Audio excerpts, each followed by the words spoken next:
Madame, Messieurs, bonjour. Tous les plaisirs est pour moi de vous retrouver encore dans le cadre de cette émission, Le Chemin de la Vérité, qui, comme vous le savez, vous avez certainement pris l'habitude de nous suivre, est une émission à caractère religieux qu'on a lancée ici à Digital Congo. Nous trouvons des questions qui retiennent l'actualité et qui sont très importantes, mais également des personnes qui, à notre avis, sont lucides et on tente donc de débattre de toutes ces questions avec ces personnes. Pour des raisons professionnelles, pour des raisons de travail, nous avons été obligés de quitter un peu Kinshasa. C'est comme ça que vous avez été obligés de suivre en rediffusion cette émission. Donc on est de retour. Vous allez donc avoir l'habitude de revoir Chemin de la Vérité avec ces nouveaux numéros. Vous le savez, après chaque 10 mètres, après chaque 5 mètres, il y a une église. Du coup, la confusion et la polémique naît. Il y a des gens qui estiment que ces églises ne font pas avancer les choses. Il y en a d'autres qui pensent que nous sommes vers les temps de la fin. Il faut que les églises se multiplient bien avant que le Seigneur Jésus-Christ revienne. Est-ce important d'avoir ces foisonnements des églises? Si oui, quelle est l'importance de ces églises et qu'est-ce que ces églises peuvent apporter à la nation? On tentera aujourd'hui de parler de la place de l'église dans la société. Quels sont les mérites de l'église? Qu'est-ce que l'église peut nous donner? Est-ce qu'il faut que l'évangile se propage comme il est en train de se faire? Est-ce qu'il faut avoir une sorte de foisonnement des églises? Et pour en parler, nous recevons quelqu'un qui passe aujourd'hui pour la première fois chez nous. C'est le pasteur Réussite Ngoy. Pasteur, bonjour. Bonjour. Comment vous allez? Ça va très bien. C'est la première fois qu'on vous reçoit ici chez nous. Ouais. Soyez à l'aise, sentez-vous chez vous. C'est comme merci. ça que vous dites à l'église. Ouais. Chez vous, vous dites, on vous reçoit au nom du Seigneur Jésus. Ça va. On ne peut pas dire ça ici, on vous reçoit quand même avec un cœur joyeux. Merci beaucoup d'avoir répondu à notre invitation. On vous appelle Réussite Ngoy. Ouais. Parce que votre papa était pasteur, parce que vous, les pasteurs, vous nous avez appris à donner des noms très compliqués aux enfants. Merdi, Gracia, et tout, et tout. Vous, Réussite, c'est par rapport à quoi? Vos frères avaient échoué ou quoi?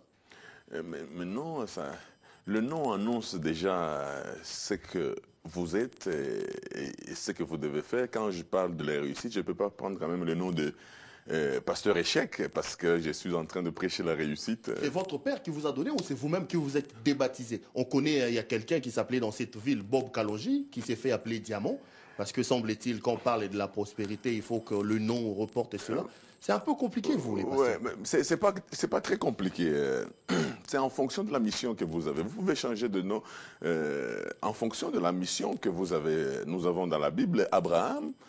Il était autrefois Abraham, mais il est devenu Abraham en fonction de la bénédiction que le Seigneur lui a accordée. Voilà. Donc, Réussite, c'est vous-même qui avez changé lorsque vous avez reçu le Seigneur. Dire c'est moi-même qui ai changé, c'est en fonction de l'alliance que j'ai avec le Seigneur. Alors, moi, je m'appelle Claude Perrault-Loira. Je ne sais pas si je deviens pasteur, vous me conseillerez de prendre quel nom? Non, c'est important, ces histoires des noms, qu'on se les dise un peu, pasteur. Oui, c'est très important.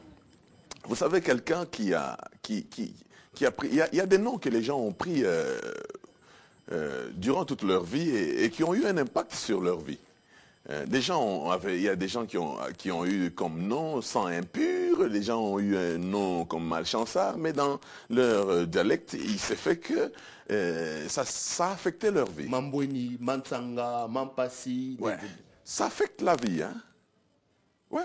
Est-ce qu'on ne donne pas raison aux gens qui pensent que vous travaillez trop dans la superstition? Vous faites créer une sorte de peur dans la vie des gens. Un nom, je me dis, bon, physiquement, qu'est-ce qu'il peut apporter? Non. Raison des sensations un peu dans vos églises. Vous, les hommes de Dieu, vous aimez beaucoup les sensationnels. Alors.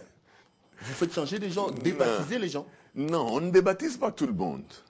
Et puis, on n'est pas là pour débaptiser les gens. Mais, hélas, si quelqu'un porte un nom, et ce nom répond à une certaine malédiction, et il constate que cette malédiction est dans sa vie, il est important qu'un jour ou l'autre, selon la direction du Seigneur, qu'on peut changer le nom de la personne.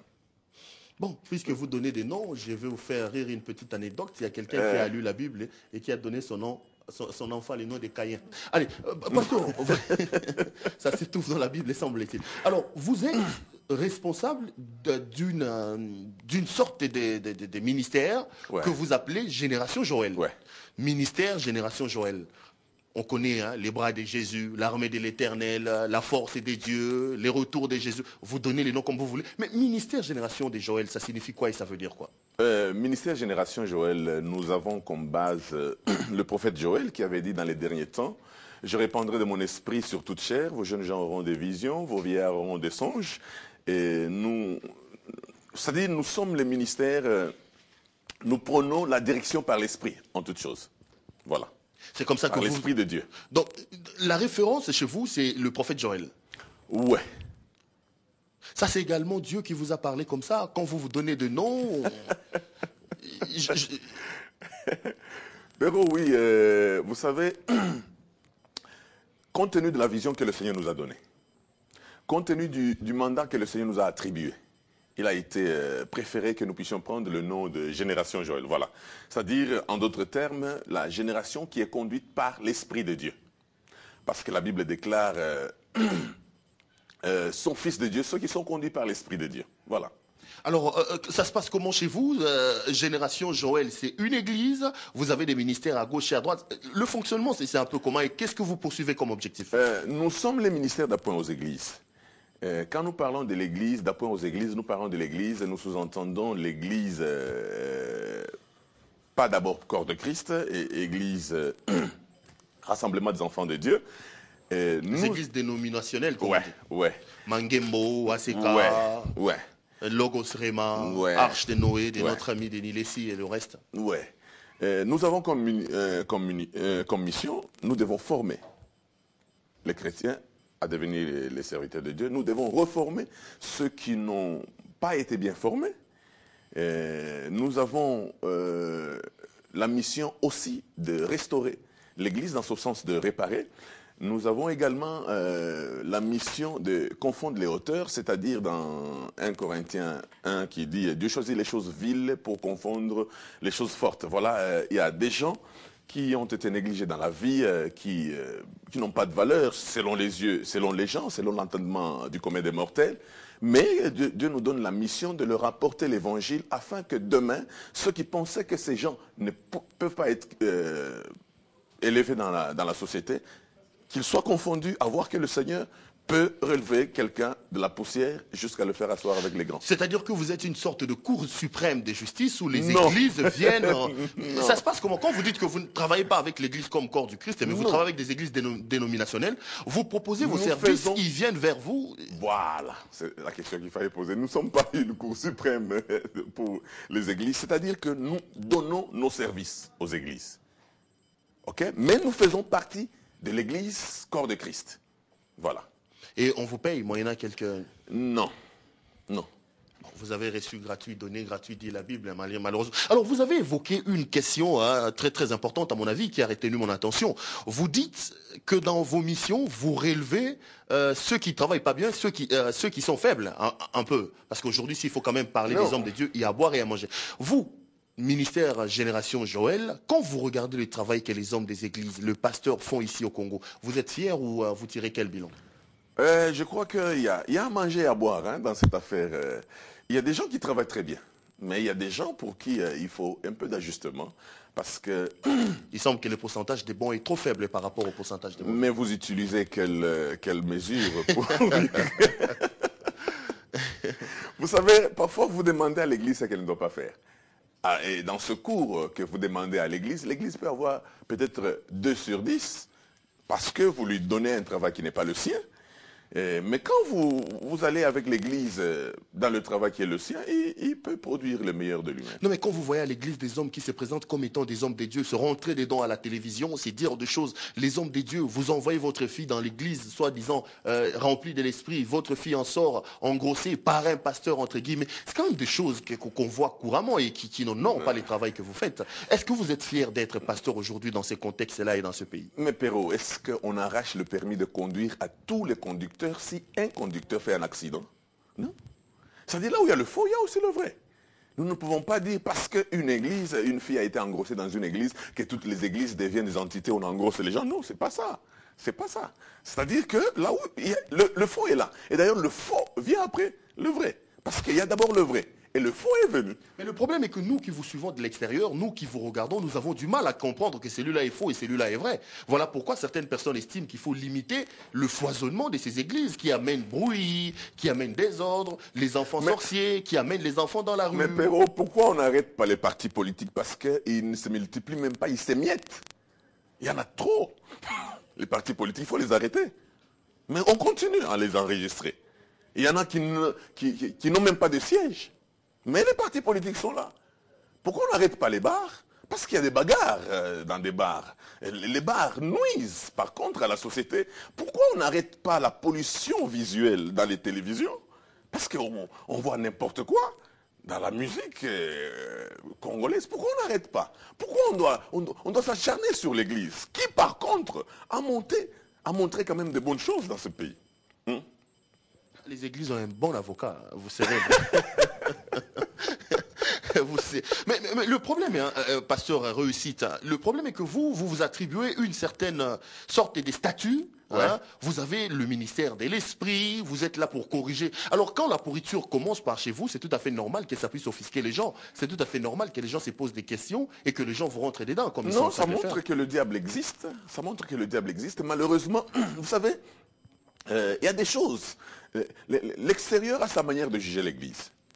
Je ne dis pas que l'église telle que l'extérieur la voit est 100% blanc. Non, il y a des choses qu'il y a à corriger dans la marche de certaines églises, mais hélas, il y a des choses que l'extérieur comprend très mal. La Bible dit clairement, vous les reconnaîtrez à partir de leurs fruits. La Bible ne dit pas, vous reconnaîtrez le faux quand ils n'auront pas tel don ou tel autre don. La Bible déclare, vous les reconnaîtrez à partir de leurs fruits. Comment voulez-vous, quelqu'un qui se proclame manguier, il produit des goyaves, mais vous restez avec lui pour que demain vous puissiez dire non, l'église n'agit pas comme il faut. Non, non. Parce que quelqu'un vous a donné une prophétie et que les choses se sont réalisées, mais il court avec les femmes à gauche et à droite, vous restez avec cette personne, vous attendez le jour où il va vous décevoir. Non.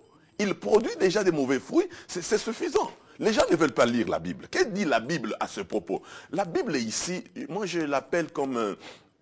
c'est un prospectus. On dirait que Dieu a créé l'homme. Il a mis le prospectus dans le carton, parlons entre parenthèses, dans le carton où il y avait l'homme. Pour dire, quand ça n'ira pas, lisez le prospectus pour dire, ça ne va pas là, comment corriger? Ça ne va pas là, comment corriger? Mais hélas, les gens ne lisent pas le prospectus. Les gens veulent se tailler les pasteurs à leur manière. Ils veulent se tailler les hommes de Dieu, entre parenthèses, à leur manière. Non, c'est pas ça. Alors, pasteur, si vous-même aussi, les hommes, vous êtes déjà membre de quelle structure? Vous, ministère Génération des Joël, vous êtes de l'AM, j'allais dire AMP. Non, Ouais. non. Vous êtes de l'Église des Réveils du Congo, Église RRRC, vous êtes de quelle structure? Non, nous sommes Quelle plateforme? nous sommes d'une grande communauté. On va s'attarder sur cette question. On va perdre beaucoup de temps si on s'attarde sur cette question parce que là, ça sera, il y aura à manger et à boire. Vous n'êtes pas dans ces structures-là, des Non, plateformes. Pourquoi? Je donne ma langue au chat sur cette question. Alors, parlons alors des choses où... alors, quand vous regardez un peu le fonctionnement de ces structures, il y a au Conseil supérieur des églises des réveils avec Mukuna qui se rentre dedans avec un Kienza et son église des réveils, Denilé Sikikrex. Quand vous regardez le fonctionnement de ces structures, ça sera quoi votre commentaire? Mais je vais te dire quelque chose, Perrault. Tu sais, Jésus est lumière. Jésus reste Dieu. C'est-à-dire que l'homme peut aller à gauche et à droite. Ça montre que le diable existe et que Jésus est en train de faire son travail. Parce que tant que nous n'aurons pas vu le faux, il nous sera vraiment difficile de distinguer. Qu'est-ce que vous voulez dire? Les plateformes sont des faux? Non, je te dis qu'il y a à manger et à boire dans tout ça. Je ne suis pas là. Aidez les téléspectateurs qui sont à la Non, maison. je ne suis pas vous là. avez joué à l'avocat. Je ne suis pas là pour jouer ce rôle. Vous savez... Vous savez, Perrault, il y a un problème que vous ne connaissez pas. Surtout, c'est un problème qu'on reproche plus aux Quinois. Est-ce que vous savez que Kinshasa est un point sur une carte? N'est même pas un petit rond, un point sur la carte du Congo. Et on ne peut pas juger l'église du Congo en fonction de toutes les bêtises qui se passent à Kinshasa.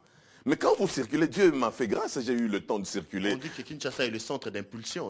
Non, vous savez que j'ai rencontré... qui imprime une certaine marque, une certaine marche. Ça ne réussit pas toujours en province. Ça ne réussit pas toujours en province. Je te dis que j'ai été à certains endroits, quand vous dites seulement que vous êtes Quinois, on ne vous reçoit pas. J'étais dans un pays où quelqu'un m'a posé la question, dit, tu viens du Congo? J'ai dit, oui, tu viens du Congo. Vous voyagez beaucoup les pasteurs avec nos dîmes et nos offrandes. Ouais, mais vous voulez qu'on voyage avec quoi? Parce que les politiciens voyagent avec l'argent de nos taxes. Hein. Ça, il ne faut pas oublier. Même quand il y a des points de presse, oh non, j'étais dans tel pays, tout ça, il ne faut pas oublier qu'ils voyagent avec l'argent de l'État. Aucun politicien ne voyage avec son argent. Okay. Quand vous voulez bien vous comparer aux politiciens, c'est bon. Okay. Non, nos offrandes, nos dîmes, non, ça provient. Vous, les pasteurs, vous vous mais enrichissez non, avec par nos contre, dîmes et nous nos vous offrandes. enrichissons. Non, attendez. Vous avez une église de 3000 personnes. Le pasteur va en France aujourd'hui, demain il va aux États-Unis. C'est lui qui roule avec la belle voiture. Il se permet de prendre même les femmes de ses... Non, non, non. Il peut rouler avec une belle voiture, mais avec l'argent il ne peut pas se permettre de prendre les femmes de avec l'argent Là... avec l'argent Mais vous voulez qu'on voyage avec quoi? Les gens de l'ONATRA voyagent avec l'argent de l'ONATRA. Les gens de la SONAS voyagent avec l'argent de l'ONATRA. C'est comme ça qu'on vous dit que vous créez des histoires pour rançonner la population. Mais une non, population on ne crée pauvre. pas des histoires. On ne crée pas des histoires. Après 10 mètres une église, après 20 mètres. Parce que ça devient un bon commerce où, attendez, vous rançonnez les gens, vous nous faites construire des buildings en Espagne, en esprit, et puis après on vous amène l'argent. Perrault, dis ceci. Un PDG d'une société ici, il a été en Chine, il a été au Japon, il a été en France, il est allé chercher les partenaires et il revient. Et qui, après un temps, après une année, il n'y a même pas de partenaire jusque-là. Mais il a utilisé l'argent de la société. Là, vous ne parlez pas de rançon. Mais quand un pasteur va en mission pour la formation, il va en mission pour aller prêcher la parole du Seigneur, là, vous parlez de rançon. Est-ce que vous êtes juste? Vous utilisez les termes justes pour juger l'Église? C'est pas juste. Revenons, vous disiez quand vous étiez à l'extérieur, évidemment, oui, comme ça arrive beaucoup à tous les pasteurs. Oui, quelqu'un me dit... non, ne vous en faites pas, il y a des gens qui font le vagabondage international, hein, tout le monde n'est pas en mission. Quelqu'un me dit, vous venez du Congo, vous venez de Kinshasa. J'ai dit non, je viens de Lubumbashi. Il dit, vous êtes passé par Kinshasa pour venir ici. J'ai dit non. J'ai quitté Lubumbashi jusqu'ici sans passer par Kinshasa. Il dit, ah, ça se fait? J'ai dit, mais oui, ça se fait. Et il y a beaucoup de gens. Vous savez qu'à Kinshasa, beaucoup de gens, quand ils entendent parler de Lubumbashi, ils pensent que nous sommes vraiment en Beauce. Ils disent, ah, bah, toi, Mboka. Nous ne sommes pas en Beauce. Le problème, c'est que quand vous ne connaissez pas ce qui est autour de vous, votre monde n'est pas le monde. Il y a quelqu'un qui juge tout le pays en fonction de ce qu'il voit à Kin. Ce n'est pas vrai. J'ai entendu les gens dire, non, il n'y a pas d'église, il n'y a pas de prophète en qui on peut faire confiance dans ce pays. À Kinshasa, peut-être. Mais je vous dis qu'il y a des prophètes dans ce pays. Et j'en ai vu. Et j'en ai rencontré. Il y a des prophètes. Vous êtes plutôt là. Alors, qu'est-ce que vous voulez dire en gros? Qu'est-ce qu'on est censé comprendre? Qu'à Kinshasa, il y a un malaise. Vous êtes censé comprendre que le qui n'a pas encore touché tout le pays. Vous êtes censé comprendre que le malaise qui est à Kin n'est pas nécessairement dans tout le pays. Alors, chers frères, prenons les billets, allons à Lubumbashi, au Kasaï pour aller prier là-bas, parce que là, il y a encore des bons, alors qu'ici à Kinshasa, il n'y a rien. Alors, pasteur. Et puis, il y a un problème de mentalité. Chaque province, quand vous êtes à l'Est, est-ce que vous savez que nos frères de l'Est, ils sont plus attachés aux pays qui sont à l'Est, le Rwanda et le Burundi. Et ils ne sont pas plus attachés aux gens qui sont à Kin. Ils ont pratiquement une même mentalité. Par contre, quand vous allez dans le Kasaï, ce n'est pas la même chose qu'avec Kin. Le Kasaï est un peu plus rapproché de Kin que du Katanga. Quand vous êtes dans le Katanga est plus rapproché de la Zambie. Et quand vous circulez, vous allez vous rendre compte, nous ne sommes pas les mêmes. Mais quand même nous sommes dans un même pays... Je comprends, c'est un pasteur qui vient du Katanga, les élans sécessionnistes du Katanga, même les passionnés. Vous aimez beaucoup ça, vous les c'est pas ça. Les élans sécessionnistes au Kinshasa, ce qui s'est fait à Kinshasa, c'est pas nous. Bon. Mais non, quand c'est un Katangais qui parle, on comprend. Hein? Quand il y a eu des mauvaises choses, nous ne pouvons pas. Apparemment, si vous devenez gouverneur du Katanga, vous allez nous imposer des visas. Non, moi j'allais même dire ceci, peut-être pour enchérir les choses. J'ai dit, si demain il me demandait quel conseil je pourrais donner pour que les choses marchent, je dirais peut-être, si on peut essayer, on peut faire un essai, on change un peu de capital. On a commencé par comme ça Kinshasa ne soit pas la capitale. On a commencé par le Babour, on est passé par... Alors, pasteur, on voulait également parler d'une question très très importante. Oui. Hein. Aujourd'hui, apparemment, vous défendez bien les églises bec et ongles. Je défends la cause de Christ, pas les églises seulement bâtiments. Ah bon, ok. Parce qu'il y a à manger et à boire dans cette affaire. Merci beaucoup, heureusement que vous le reconnaissez enfin. Et à manger et à boire à Kinshasa, à Lubumbashi, à Kananga, à Mujima et partout. Alors, quand on vous pose la question, par exemple, de savoir quel est l'apport de l'Église, parce que je voulais que l'émission d'aujourd'hui tourne autour de cette question, ça peut être quoi ce que l'Église peut apporter dans une nation comme la nôtre? Perrault, tu sais, la Bible elle-même, Jésus lui-même dans Matthieu 5, 13, il dit que les chrétiens, nous devons être le sel de la terre. Le sel donne la saveur. Vous savez, on ne dit jamais, on dit facilement cette viande est salée. On ne dit jamais ce sel est viandé. C'est-à-dire que le sel donne de la saveur. L'Église est appelée à donner de la saveur là où il n'y a pas de saveur. Parce que vous ne pouvez pas manger de la nourriture sans saveur. De deux, l'église est une lumière. On ne met pas la lumière sous le boisseau. On met la lumière sur la table de manière à ce que la lumière puisse éclairer toute la maison. C'est ça le rôle que l'église doit savoir jouer. Je voudrais quand même, d'entrée de jeu, te dire quelque chose. Parler seulement de l'église, c'est peut-être réduire la sphère dans laquelle nous sommes en train de travailler. Parlons des sociétés. Parce que quand on regarde l'église, on est en train de juger l'église en fonction du Congo. On verra peut-être que l'église ne fait pas du bon travail. Mais voyez l'église dans toute son l'église dans la société, l'église à l'extérieur du pays. Vous allez vous rendre compte que notre église évolue de cette manière en fonction de la mentalité qu'il y a dans notre pays. Voilà. Donc, vous dédouanez pratiquement l'Église. Ça veut dire que si la mentalité congolaise, la mentalité de notre pays n'est pas vers le progrès, l'Église n'a pas de miracle à faire. Si le Congo est là où il se trouve, vous ne pouvez rien apporter. Donc, vous subissez complètement la mentalité et la culture de notre pays. Non, chaque peuple a une mentalité. Un missionnaire, l'Église est composée de chrétiens qui sont des missionnaires que nous appelons les agents de changement. L'Église doit aider la société à changer. Mais hélas, il y a des points où l'Église a subi des coups et l'Église a été affectée. Or, elle n'est pas appelée à être affectée, elle est appelée à donner de la saveur. Voilà. Malheureusement, c'est ce qu'on...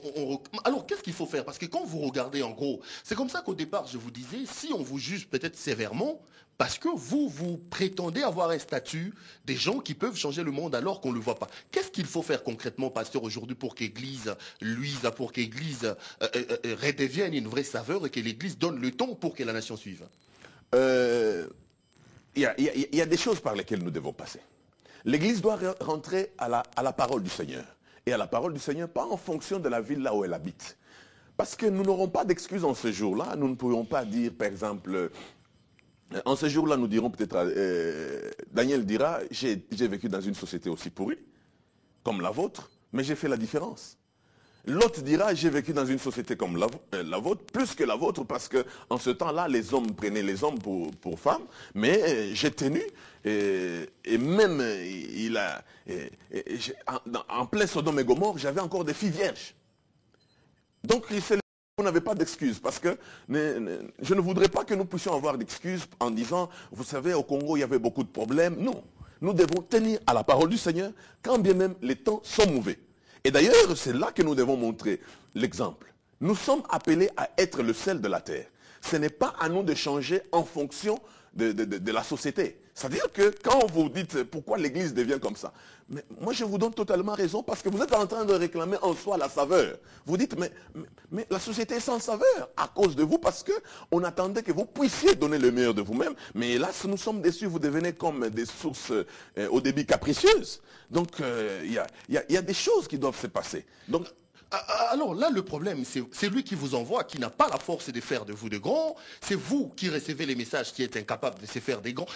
Le problème, il est où? Pourquoi vous n'arrivez pas à donner ce qu'on attend de vous? Nous sommes en train de donner, nous sommes en train de, sous la grâce de Dieu, sous l'onction du Saint-Esprit, nous sommes en train de chercher. Et c'est le travail auquel nous nous attelons. Nous savons qu'il y a des gens qui sont dans le parcours, qui ont déjà raté le but.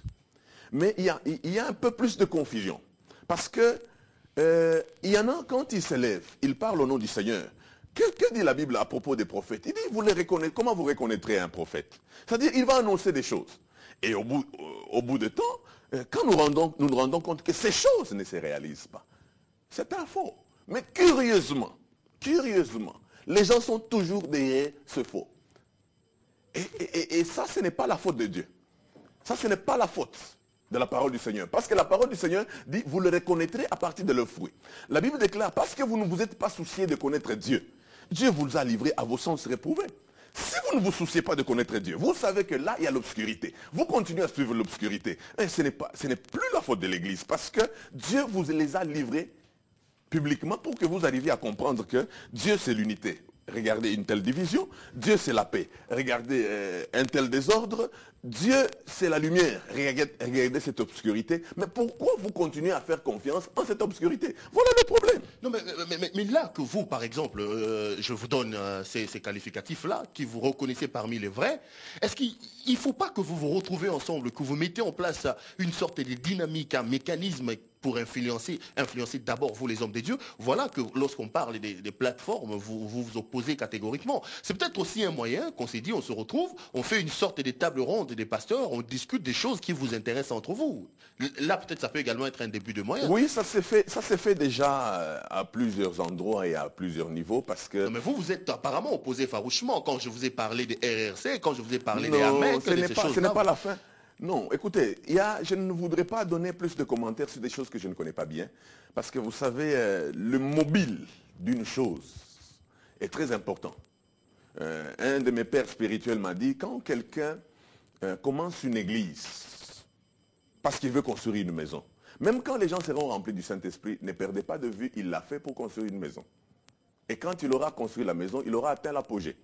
Et même si cette église tombe, il s'en fout éperdument parce qu'il a commencé cette église pour construire une maison. C'est pour te dire que je ne peux pas juger une plateforme dont je ne connais même pas le mobile et même les structures. Alors, je ne suis pas là peut-être pour détruire, dire, bon, cette plateforme n'est pas bonne. Mais au moins, je défends la cause de Christ. Mais dans votre défense, on peut lire entre les lignes, surtout par rapport à ce que vous dites, Ouais. une sorte d'aveu d'échec. Quand vous dites, bon, il y a des vrais... Apparemment, vous... Non, mon problème à moi, c'est que ce qui arrive, on dirait que ce qui arrive au Congo n'est arrivé qu'au Congo, et puis c'est fini, il n'y a pas d'espoir. Non. Je vous dis que dans ce pays, quand vous circulez dans ce pays, vous trouvez qu'il y a des endroits où l'Église a joué un rôle très important. Mais malheureusement, parfois, nous jugeons l'Église en fonction de ce qui se passe à la télé. Nous jugeons l'Église en fonction d'un petit nombre de pasteurs que nous connaissons. Je vous dis que l'Église a joué un rôle très important dans ce pays et continue à jouer ce rôle. S'il y a eu d'abus, dans une certaine mesure, somewhere, quelque part, c'est que ça ne signifie pas que c'est ça le résultat de l'Église. Non. C'est pas ça. Donc vous, quand vous regardez cette église, vous êtes un peu fier. Alors, on vous reproche également, vous, l'enseignement que vous apportez à l'église. Ouais. C'est ce qui fait qu'aujourd'hui, l'église n'a pas beaucoup d'influence sur le monde. L'église n'arrive pas à donner cet élan. Vous nous dites qu'on va aller en Europe. Vous nous dites qu'on va se marier. Vous nous dites qu'il faut prier sans cesse. Vous faites des permanences où nous, les fidèles, nous venons, nous prions. Entre-temps, on vous amène l'argent. C'est vous qui vous achetez des maisons. Le problème, c'est le message que c'est là que les hommes des églises, c'est là que je voudrais vous dire que Kinshasa n'est pas le pays. Vous arrivez par exemple en plein ville de Kolwezi, en plein ville de Likasi, vous dites aux gens, Yamba visa nayo. Mais ils vont vous dire, mais on veut aller où? On ne t'a pas dit qu'on a un projet de sortir du pays. C'est un phénomène de Kinshasa. Hein? Sur le vagabondage international, c'est un phénomène de Kinshasa qui n'est pas seulement à l'église, qui est aussi dans la société. Vous savez, on doit partager la responsabilité. Je vais vous faire comprendre quelque chose. Nous avons vu des théâtres pendant des années dans cette ville où, quand les gens doivent trouver le bonheur, c'est qu'ils étaient négligés. Un jour, ils sont partis en Europe, ils sont revenus avec des combis, ils sont revenus avec des beaux habits, ils ont construit une maison. Ainsi, la jeunesse de Kinshasa a commencé à penser que le bonheur n'était qu'en Europe. Si ces acteurs de théâtre pouvaient jouer que quelqu'un est descendu au Bas-Congo, il a fait les chants et il est revenu et le Seigneur l'a béni. Je crois que la mentalité des Kinois changerait. Moi, je vais te faire comprendre quelque chose. Vous avez un problème personnel avec les Kinois, apparemment. Non, je crois qu'il faut que vous arriviez à comprendre que Kinshasa n'est pas le pays. Kinshasa n'est pas le pays. Quand vous arrivez en province, vous dites Yamba visa nayo. C'est pas ça. Les gens vont vous dire, nous allons partir où? Mais j'aimerais relever quelque chose. Vous savez, même au sein de l'église, nous sommes en train de corriger certaines choses. Quand vous avez continuellement des témoignages dans ce sens, disons, pour ne pas dire pour que je ne sois pas l'avocat du diable, à l'église, constamment des témoignages comme celui-ci. J'ai prié. La prière que nous avons eue vendredi, mon oncle de la France a téléphoné. Il m'a envoyé de l'argent. Je suis allé à Western, j'ai retiré de l'argent. Mes frères, ce jour-là, quand nous avons fait 3 jours de prière, j'étais à la maison. Tout d'un coup, un oncle est passé. Maintenant, vous savez quel est le message que vous communiquez sans le vouloir, vous communiquez au peuple de Dieu que quand on prie, on reste bras croisés, on attend un bâton magique et les choses vont arriver. Nous ne sommes pas en train d'encourager la culture du travail. Et la culture du travail est bafouée non seulement à l'église, la culture du travail est bafouée sur tout le pays. Je vais te faire comprendre pourquoi elle est bafouée sur tout le pays et d'où vient ce syndrome. Parce que nous ne pouvons pas combattre un mal sans pour autant aller à la source. D'où est venu ce syndrome? Nos grands-parents, ils étaient dans ce pays. Ils circulaient dans ce pays. Ils vivaient, chacun avait son petit champ, ou d'autres vivaient de la chasse et de la cueillette. Et soudain, les Blancs ont atterri ici. Ils nous ont montré un système de travail, un travail industriel ou un travail à grande échelle. Nos parents ont commencé à travailler. Comme ils n'étaient pas habitués à cela, ils ont commencé à résister. Mais qu'est-ce qui est arrivé avec le colonisateur? Vous résistez, on vous coupe le bras. Vous résistez, on vous donne telle autre punition, on vous coupe la main, ainsi de suite avec le fouet qu'il y a eu. Ce qui fait que quand nous avons accédé à l'indépendance, nous avons mis dans notre tête que le travail était attaché au blanc. Comme nous étions en train de faire partir le blanc, nous avons fait partir aussi le travail. Voilà la culture d'enrichissement malhonnête qui est entrée dans ce pays. Les gens ne veulent pas travailler, mais ils veulent avoir les résultats de ceux qui ont travaillé. Tu vois d'où vient le problème. Et cette mauvaise culture a été transplantée même dans la maison de Dieu, même à l'église. Les gens ne veulent pas travailler. Malheureusement. Malheureusement. Les gens ne veulent pas travailler. Vous allez constater, j'ai travaillé dans beaucoup de structures, même à l'extérieur du pays. Vous sentez que le travail, aujourd'hui, est devenu comme une punition. Ici, chez nous. Non, le travail n'est pas une punition. Et d'ailleurs, j'en profite pour le dire même à l'église, qui est en train de suivre, et à tous les communs de mortels qui me suivent à cet instant. Je vais vous faire comprendre une chose. Le travail n'est pas une malédiction. Le travail a été institué par Dieu dans le jardin d'Éden. Et il a été institué avant la chute de l'homme. C'est-à-dire que dire que le travail est une malédiction, mais non, ça c'est une aberration. Nous devons travailler. Et c'est quand je parle de travail, je ne parle pas de travail de 8 heures au travail. Je parle de travail, 8 heures de travail. Et quand vous faites 8 heures au travail, vous attendez à un résultat. Et il y a quelque chose, je plains d'abord mes concitoyens et dans mon pays. Vous savez, il y a des principes. Si vous faites la même chose, mais vous vous attendez à un résultat différent de ce que vous aviez hier, vous êtes fou. Pour avoir un résultat différent, vous devez changer vos manières de faire les choses. Vous comprenez? Nous avons besoin de témoignages comme celui-ci à l'église. Dieu m'a béni. Le frère Perrault m'a donné 300 $.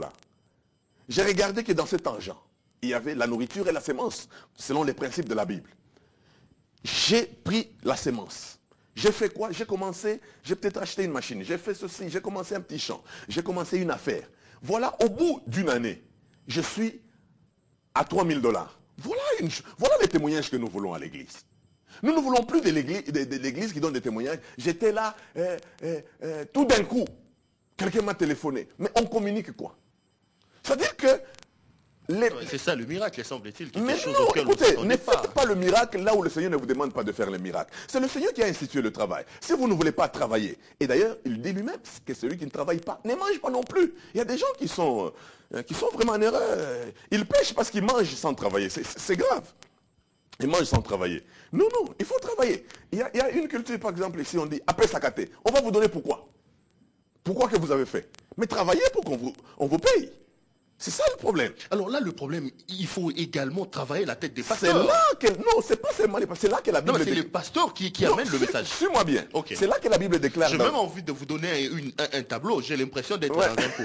Et je crois que mes téléspectateurs ont fait le même constat. La Bible dit dans Romains 12:2, soyez transformés par le renouvellement de l'intelligence, afin que vous discerniez quelle est la volonté de Dieu.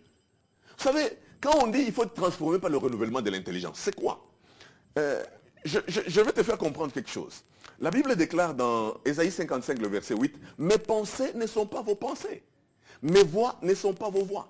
Tel le ciel est séparé de la terre, ainsi mes pensées et mes voix sont séparées des vôtres. » Ce que Dieu appelle richesse, ce n'est pas ce que vous appelez richesse. Ce que Dieu appelle élévation, ce n'est pas ce que vous appelez élévation. Vous pouvez beau parler en parlant de l'élévation, mais pour Dieu, vous avez tapé à côté parce que ce que vous appelez élévation, ce n'est pas ce que Dieu appelle élévation. Quand vous avez un garde-robe, vous avez 100 vestes dans votre garde-robe, et que vous passez une nuit sur une mousse de la grandeur d'un cahier de brouillon.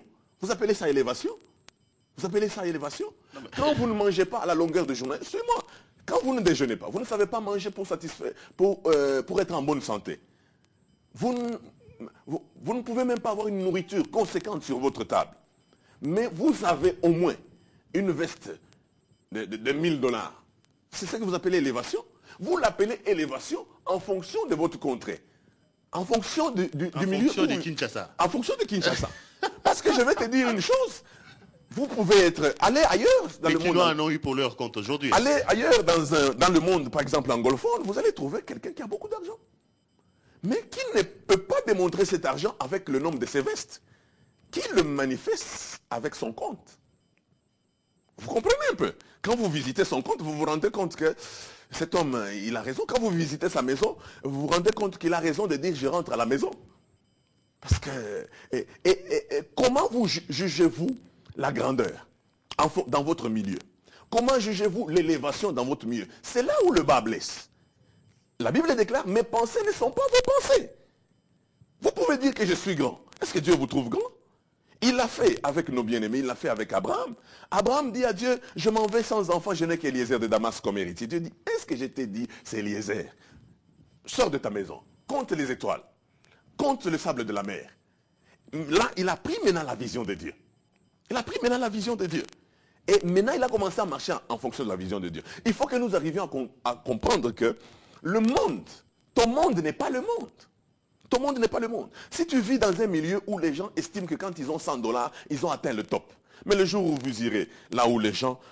il est dans un hôtel où il paye 3000 $ par jour et il a déjà fait 2 mois là. Vous allez dire quoi? Vous allez dire que vous avez beaucoup d'argent? Vous comprenez? C'est pour cela que ce que nous devons faire, nous devons avoir comme référence Dieu. Alors, pasteur, si on doit avoir comme référence ces dieux, apparemment, vous qui prétendez avoir ces dieux-là, vous n'avez pas ce genre de réflexion parce que ce que vous dites, on a du mal à le retrouver. Parce que la réflexion, c'est moi qui te la donne maintenant. Comment je n'ai pas cette réflexion? C'est moi qui te la donne. Quand je dis vous, je mets ensemble. Pourquoi tu nous mets ensemble? Toi, tu ne veux pas être dans l'ensemble des journalistes. Quand on dit les journalistes font ça, les journalistes vous disent non, moi je suis Perrault. Tu refuses d'être dans les journalistes. Est-ce que vous pensez que vous-même, seul tel que vous êtes, vous pouvez changer les choses? Je ne suis pas seul. Pendant ce temps, nous sommes comme à une époque où un prophète a dit, je suis resté seul. Mais Dieu dit, je me suis réservé. Beaucoup de gens qui n'ont pas fléchi les genoux. Je te dis, dans ce pays, j'ai contacté des pasteurs qui n'ont pas fléchi les genoux devant Baal. J'ai contacté des pasteurs. Je connais beaucoup d'hommes de Dieu qui marchent dans l'honnêteté, dans la sainteté, qui ne prennent pas les femmes des gens, qui n'escroquent pas les gens, qui ne troublent pas les gens avec les fausses prophéties. J'en connais, ils sont nombreux. Je ne suis pas le seul. Les faux aussi, il y en a nombreux. On attend l'arrivée et la gloire de ces gens-là pour changer un peu les choses, malheureusement. Si vous les cherchez, vous allez les moi j'ai dit, le vrai problème, c'est qu'on a l'impression que vous qui prétendez être le vrai, vous êtes engloutis par les faux. Non, les faux ont tellement pris de la place dans les médias. Et vous avez jugé le vrai en fonction de ce que vous avez suivi dans les médias. Voilà pourquoi nous nous sommes dit, l'une des choses, nous allons partir aussi dans les médias. C'est pour cela que nous sommes aussi dans les médias aujourd'hui, pour montrer qu'il y a encore de l'espoir. J'espère pour vous que les trains n'est pas encore parti. Vous allez retrouver les trains qui n'a pas... J'ai plus de 20 ans dans le ministère. Donc ce n'est pas que j'ai cru hier. La plupart des gens disent non, non, celui-là, ils n'ont même pas 15. Non mais pasteur, le problème aussi c'est la manière dont on fabrique le pasteur. Hein. Je dors, je me réveille, j'ai une vision, je deviens pasteur. Alors que pour devenir prêtre, il faut faire 8 ans, il faut faire 20. Est-ce qu'il vous arrive aussi de réfléchir par rapport à ça? On devient pasteur comment? Il dormait, un monsieur qui n'a pas étudié, un monsieur... Non, ça devient une histoire facile. Voilà, je voulais te prendre maintenant au mot. Qu'est-ce que tu appelles étudier? Aller à l'école. C'est-à-dire quelle école? Vous voulez également dire qu'il n'y a pas de bonnes écoles ici comme Quand je parle français là, tu sous-entends que j'ai été à l'école. Je voudrais maintenant en arriver. Non mais c'est ce que moi j'ai dit. Le problème quand j'ai dit, hein, vous qui prétendez être les vrais, peut-être que les téléspectateurs vont vous qualifier des vrais, le pourcentage est un peu pas trop élevé par rapport aux faux. C'est-à-dire que le mécanisme des fabrications des pasteurs pose également problème. Non, pas le mécanisme de fabrication des pasteurs. Je ne peux pas entrer dans l'appel de quelqu'un. Quand quelqu'un me dit, Dieu m'a dit, que vais-je lui dire? Mais je veux voir dans son parcours Dieu doit se manifester dans son parcours pour que je me rende compte que c'est Dieu qui l'a appelé. Toi, tu dis que c'est le Seigneur qui t'a appelé. Tu terrorises les gens. Tu troubles les gens. Tu escroques les gens. Tu engrosses les... Mais comment je vais croire que c'est Dieu qui t'a appelé? Parce que la Bible dit, celui qui vous a appelé, soyez saints comme celui qui vous a appelé. Si vous n'êtes pas saint, je comprends seulement que vous n'avez pas été appelé par le Seigneur. Qui dit, ne jugez pas mes serviteurs, que pour tous ceux qui sont attaqués, il y a beaucoup de condamnations. Ces gens là-bas ne sont même pas des pasteurs. Quand on dit ne touchez pas à mes ouins, un homme comme ça, il faut le toucher, ce n'est pas un ouin. Parce que ce qu'il produit là, ce n'est pas un produit de ouin. Vous comprenez? Il y a des choses que moi je n'arrive pas à comprendre. Quand un pasteur, comme je disais quelque part, quand quelqu'un te dit, Perrault, dans 2 mois, si tu donnes $1000, ça devient comme aux enchères. Tu donnes $1000. Dans 2 mois, Dieu va te donner $16 000. À supposer que cela est vrai, vous avez donné les 2000. Mais dans 2 mois, Perrault, si on ne vous donne pas, vous n'avez pas les 16 000, vous êtes en droit d'aller récupérer vos 2000. C'est un mensonge. Parce que ce sont les enchères que vous avez fait. C'est comme de la loterie. Non, mais on dirait que le Seigneur a fait sa part. C'est que moi, mais non, la prophétie, quand elle tarde, il faut l'attendre. Tu m'as dit dans 2 mois. 2 mois. C'est comme vous avez dit, 2 mois de Dieu, c'est peut-être 2 mois différents. Non, il faut pas. Vous trouvez toujours des choses. Il ne faut pas jouer avec les mots. Il ne faut pas jouer avec les mots. Non, les spécialistes des jeux des mots, ce sont les pasteurs, hein, c'est vous. Non, écoutez, moi je dirais peut-être que ce sont les politiciens. C'est vous. C'est vous les pasteurs. Vous savez justifier vos faiblesses, vous savez trouver les mots. Mais non, j'aimerais que tu arrives à comprendre quelque chose. Ça, c'est ce que j'ai dit au peuple de Dieu qui nous suivent de partout. Ils n'ont pas besoin de désespérer. Parce que le vrai existe. Et si ils veulent le vrai, ils vont le trouver. Parce que celui qui cherche, il trouve. Mais comment voulez-vous suivre? Moi, je plains certaines personnes. Comment voulez-vous être derrière des gens qui, déjà, d'entrée de jeu, ils ont échoué sur le terrain. Mais vous êtes derrière. Vous voulez aller où? Vous voulez aller où? Un véhicule dont les freins ont lâché. Mais vous êtes toujours accroché à ce véhicule. Vous allez mourir de la mort du véhicule. Parce que c'est le véhicule qui est en train de partir dans le fleuve. Mais vous restez accroché à ce véhicule. Vous irez où? C'est-à-dire que Dieu a donné la part, non seulement au pasteur, il a donné aussi la part aux fidèles. C'est-à-dire que vous savez voir ce qui appartient à Dieu en fonction de ce qui se passe. Quand vous avez ce que vous appelez pasteur, c'est celui qui engrosse, c'est celui qui escroque, c'est celui qui fait ceci, c'est celui qui fait cela. Mais Dieu peut vous parler aussi à vous. Pourquoi vous ne voulez pas que Dieu vous parle à vous? Vous attendez seulement que quelqu'un vienne vous dire arrêtez de travailler, tout ça. Mais non, vous êtes enfant de Dieu. Si vous priez, si vous croyez au Seigneur, vous êtes conduit par l'Esprit de Dieu, vous êtes enfant de Dieu. Vous êtes enfant de Dieu, Dieu peut vous parler aussi à vous. Comment sur des décisions, sur des points clés de votre vie, vous devez laisser une autre personne venir donner le dernier mot. Mais vous êtes fous. Vous êtes fous. On ne peut pas, il ne faut pas jouer à la victime. Non, mais le problème, vous pouvez jouer à la victime alors que vous êtes bourreau. Vous avez travaillé, le pasteur, hein, ont travaillé, ils ont... Certains pasteurs ont travaillé. La culture de la peur, hein, la culture de la peur. C'est l'homme de Dieu, il ne faut pas les contredire. Mais je te dis, ces gens il ne faut pas s'opposer à l'homme de Dieu. Ces gens sont des mercenaires. Comment toi, tu as été à l'université? Tu peux croire dans ces choses comme ça. C'est pour ça que je t'ai dit, tu as fait quelles études? Non, mais parce que vous... Tu as lu ou tu es instruit? Mais parce que il semble que vous, désormais, la science oppose à la foi. Hein, quand quelqu'un à la foi... Ce n'est pas toujours ça. Mais nous amenons nos enfants à l'hôpital. Nous ne sommes pas contre la science. Quand nous prions, on se rend compte qu'ils ne sont pas guéris, on peut les amener à l'hôpital. Je ne peux pas, dès que mon fils s'est fracturé, j'ai dit, vous l'amenez à l'église? Non, amenez à l'hôpital. Alors là, on me fait signe qu'on tend petit à petit vers la fin de cette émission. Madame, monsieur, c'est comme j'ai dit, j'ai vraiment envie de vous prendre un tableau, de vous donner un morceau d'écran pour que vous enseigniez les gens qui nous suivent à la maison. Ils ont certainement fait le même constat que moi. Alors, pasteur Réussite, on commence vraiment à tendre vers la fin de cette émission. Ça sera l'avant-dernière question. En gros, pasteur, en 2 mots, qu'est-ce qu'il faut faire pour que les pasteurs redeviennent le vrai sel de la terre?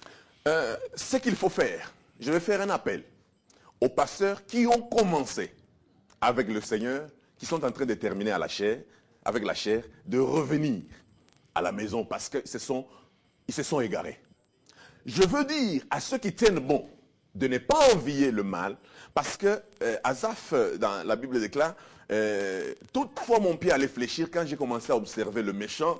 Il tente Dieu, il échappe, apparemment il est en train de prospérer. Mais quand j'ai vu le sort final du méchant, j'ai tiré les sons. C'est pour dire que tenez bon, le Seigneur est là et le Seigneur affermit ce qui lui appartient. je voudrais dire ceci à tous mes bien-aimés qui sont en train de me suivre dans ce pays ou en dehors du pays, que même quand les gens vont à côté, Christ ne va pas à côté, Christ demeure la lumière.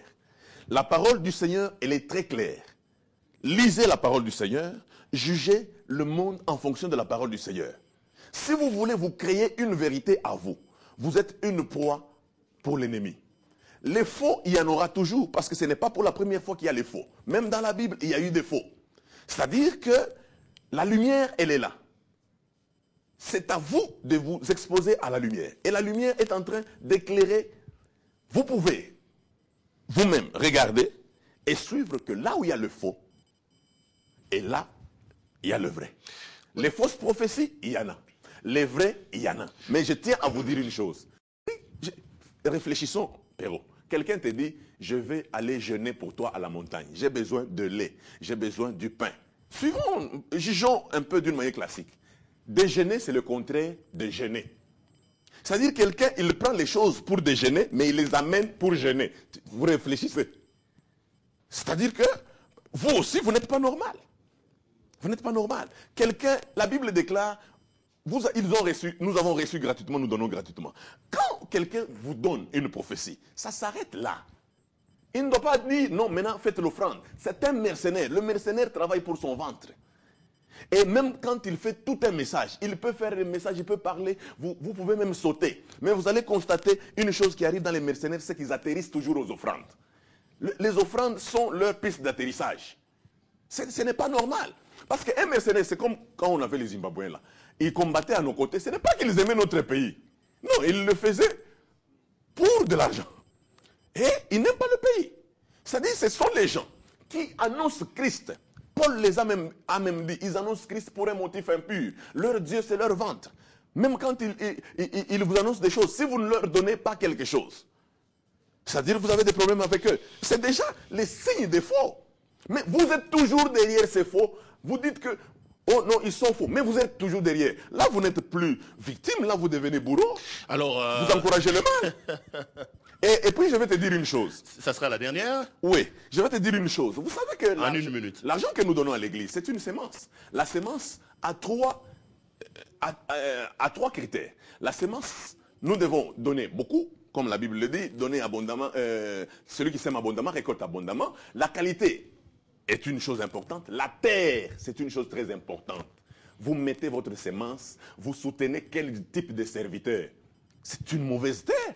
Vous allez mettre dans les cailloux et vous vous attendez que Dieu vous bénisse. C'est-à-dire que quand vous soutenez un pasteur impudique, vous êtes à la base. C'est-à-dire comme l'argent est innocent, l'argent amplifie. Vous amplifiez son impudicité. Donc vous êtes à la base. Et non seulement Dieu va le frapper, il va vous frapper aussi. Alors là, ça sera votre mot de la fin. Merci beaucoup, pasteur Réussite. Hein. Didier Lukunku, je crois très sincèrement que toi qui es encore à l'extérieur et qui n'a nulle part où prier, je te conseille de chercher le pasteur Réussite Ngoy. Chers amis, les gens estiment parfois, hein, dans ma manière de faire, que je suis athée. Ils ont du mal à comprendre un peu ma foi. Ça m'arrive pas trop souvent ce que je vais dire. Ça fait plusieurs années que je présente cette émission, mais je vais dire que c'est des rares de fois où je suis en face de quelqu'un qui me convainc. Merci. Hein, qui me convainc. Je suis très flatté de vous avoir invité. Je ne vous flatte pas, mais je vous dis très sincèrement. Merci Alors, beaucoup. merci également à vous qui nous avez suivis.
Madame, Messieurs, bonjour. Tous les plaisirs est pour moi de vous retrouver encore dans le cadre de cette émission, Le Chemin de la Vérité, qui, comme vous le savez, vous avez certainement pris l'habitude de nous suivre, est une émission à caractère religieux qu'on a lancée ici à Digital Congo. Nous trouvons des questions qui retiennent l'actualité et qui sont très importantes, mais également des personnes qui, à notre avis, sont lucides et on tente donc de débattre de toutes ces questions avec ces personnes. Pour des raisons professionnelles, pour des raisons de travail, nous avons été obligés de quitter un peu Kinshasa. C'est comme ça que vous avez été obligés de suivre en rediffusion cette émission. Donc on est de retour. Vous allez donc avoir l'habitude de revoir Chemin de la Vérité avec ces nouveaux numéros. Vous le savez, après chaque 10 mètres, après chaque 5 mètres, il y a une église. Du coup, la confusion et la polémique naît. Il y a des gens qui estiment que ces églises ne font pas avancer les choses. Il y en a d'autres qui pensent que nous sommes vers les temps de la fin. Il faut que les églises se multiplient bien avant que le Seigneur Jésus-Christ revienne. Est-ce important d'avoir ces foisonnements des églises? Si oui, quelle est l'importance de ces églises et qu'est-ce que ces églises peuvent apporter à la nation? On tentera aujourd'hui de parler de la place de l'église dans la société. Quels sont les mérites de l'église? Qu'est-ce que l'église peut nous donner? Est-ce qu'il faut que l'évangile se propage comme il est en train de se faire? Est-ce qu'il faut avoir une sorte de foisonnement des églises? Et pour en parler, nous recevons quelqu'un qui passe aujourd'hui pour la première fois chez nous. C'est le pasteur Réussite Ngoy. Pasteur, bonjour. Bonjour. Comment vous allez? Ça va très bien. C'est la première fois qu'on vous reçoit ici chez nous. Ouais. Soyez à l'aise, sentez-vous chez vous. C'est comme merci. ça que vous dites à l'église. Ouais. Chez vous, vous dites, on vous reçoit au nom du Seigneur Jésus. Ça va. On ne peut pas dire ça ici, on vous reçoit quand même avec un cœur joyeux. Merci beaucoup d'avoir répondu à notre invitation. On vous appelle Réussite Ngoy. Ouais. Parce que votre papa était pasteur, parce que vous, les pasteurs, vous nous avez appris à donner des noms très compliqués aux enfants. Merdi, Gracia, et tout, et tout. Vous, Réussite, c'est par rapport à quoi? Vos frères avaient échoué ou quoi? Mais non, le nom annonce déjà ce que vous êtes et ce que vous devez faire. Quand je parle de la réussite, je ne peux pas prendre quand même le nom de pasteur échec parce que je suis en train de prêcher la réussite. C'est votre père qui vous a donné ou c'est vous-même qui vous êtes débaptisé? On connaît, il y a quelqu'un qui s'appelait dans cette ville Bob Kalonji, qui s'est fait appeler Diamant, parce que semble-t-il, quand on parle de la prospérité, il faut que le nom reporte cela. C'est un peu compliqué, vous, les pasteurs. Ouais, c'est pas très compliqué. C'est en fonction de la mission que vous avez. Vous pouvez changer de nom en fonction de la mission que vous avez. Nous avons dans la Bible Abraham. Il était autrefois Abraham, mais il est devenu Abraham en fonction de la bénédiction que le Seigneur lui a accordée. Voilà. Donc, Réussite, c'est vous-même qui avez changé lorsque vous avez reçu le Seigneur. Dire c'est moi-même qui ai changé, c'est en fonction de l'alliance que j'ai avec le Seigneur. Alors, moi, je m'appelle Claude Perrault-Loira. Je ne sais pas si je deviens pasteur. Vous me conseillerez de prendre quel nom? Non, c'est important, ces histoires des noms, qu'on se les dise un peu, pasteur. Oui, c'est très important. Vous savez, quelqu'un qui a pris... Il y a des noms que les gens ont pris durant toute leur vie et qui ont eu un impact sur leur vie. Il y a des gens qui ont eu comme nom sang impur, les gens ont eu un nom comme malchanceur, mais dans leur dialecte, il s'est fait que ça affectait leur vie. Mambweni, Mansanga, Mampasi. Ouais. Ça affecte la vie, hein? Ouais. Est-ce qu'on ne donne pas raison aux gens qui pensent que vous travaillez trop dans la superstition? Vous faites créer une sorte de peur dans la vie des gens. Un nom, je me dis, bon, physiquement, qu'est-ce qu'il peut apporter? Non. Raison des sensations un peu dans vos églises. Vous, les hommes de Dieu, vous aimez beaucoup les sensationnels. Alors. Vous faites changer des gens, débaptiser les gens. Non, on ne débaptise pas tout le monde. Et puis, on n'est pas là pour débaptiser les gens. Mais, hélas, si quelqu'un porte un nom, et ce nom répond à une certaine malédiction, et il constate que cette malédiction est dans sa vie, il est important qu'un jour ou l'autre, selon la direction du Seigneur, qu'on puisse changer le nom de la personne. Bon, puisque vous donnez des noms, je vais vous faire rire une petite anecdote. Il y a quelqu'un qui a lu la Bible et qui a donné son nom, son enfant le nom de Caïn. Allez, pasteur, ça s'étouffe dans la Bible, semble-t-il. Alors, vous êtes responsable d'une sorte de ministère que vous appelez Génération Joël. Ouais. Ministère Génération Joël. On connaît les bras de Jésus, l'armée de l'Éternel, la force de Dieu, les retours de Jésus. Vous donnez les noms comme vous voulez. Mais ministère Génération de Joël, ça signifie quoi et ça veut dire quoi?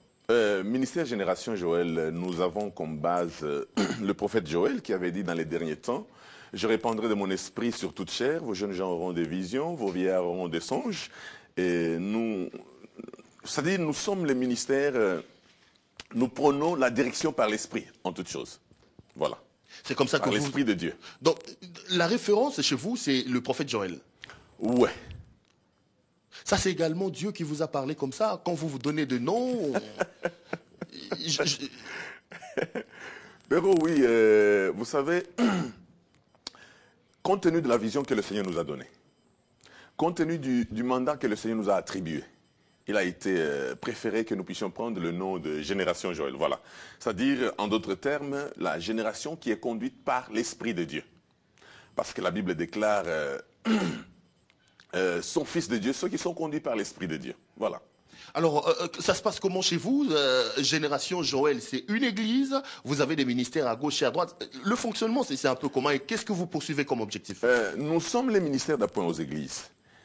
Quand nous parlons de l'église, d'appoint aux églises, nous parlons de l'église, nous sous-entendons l'église,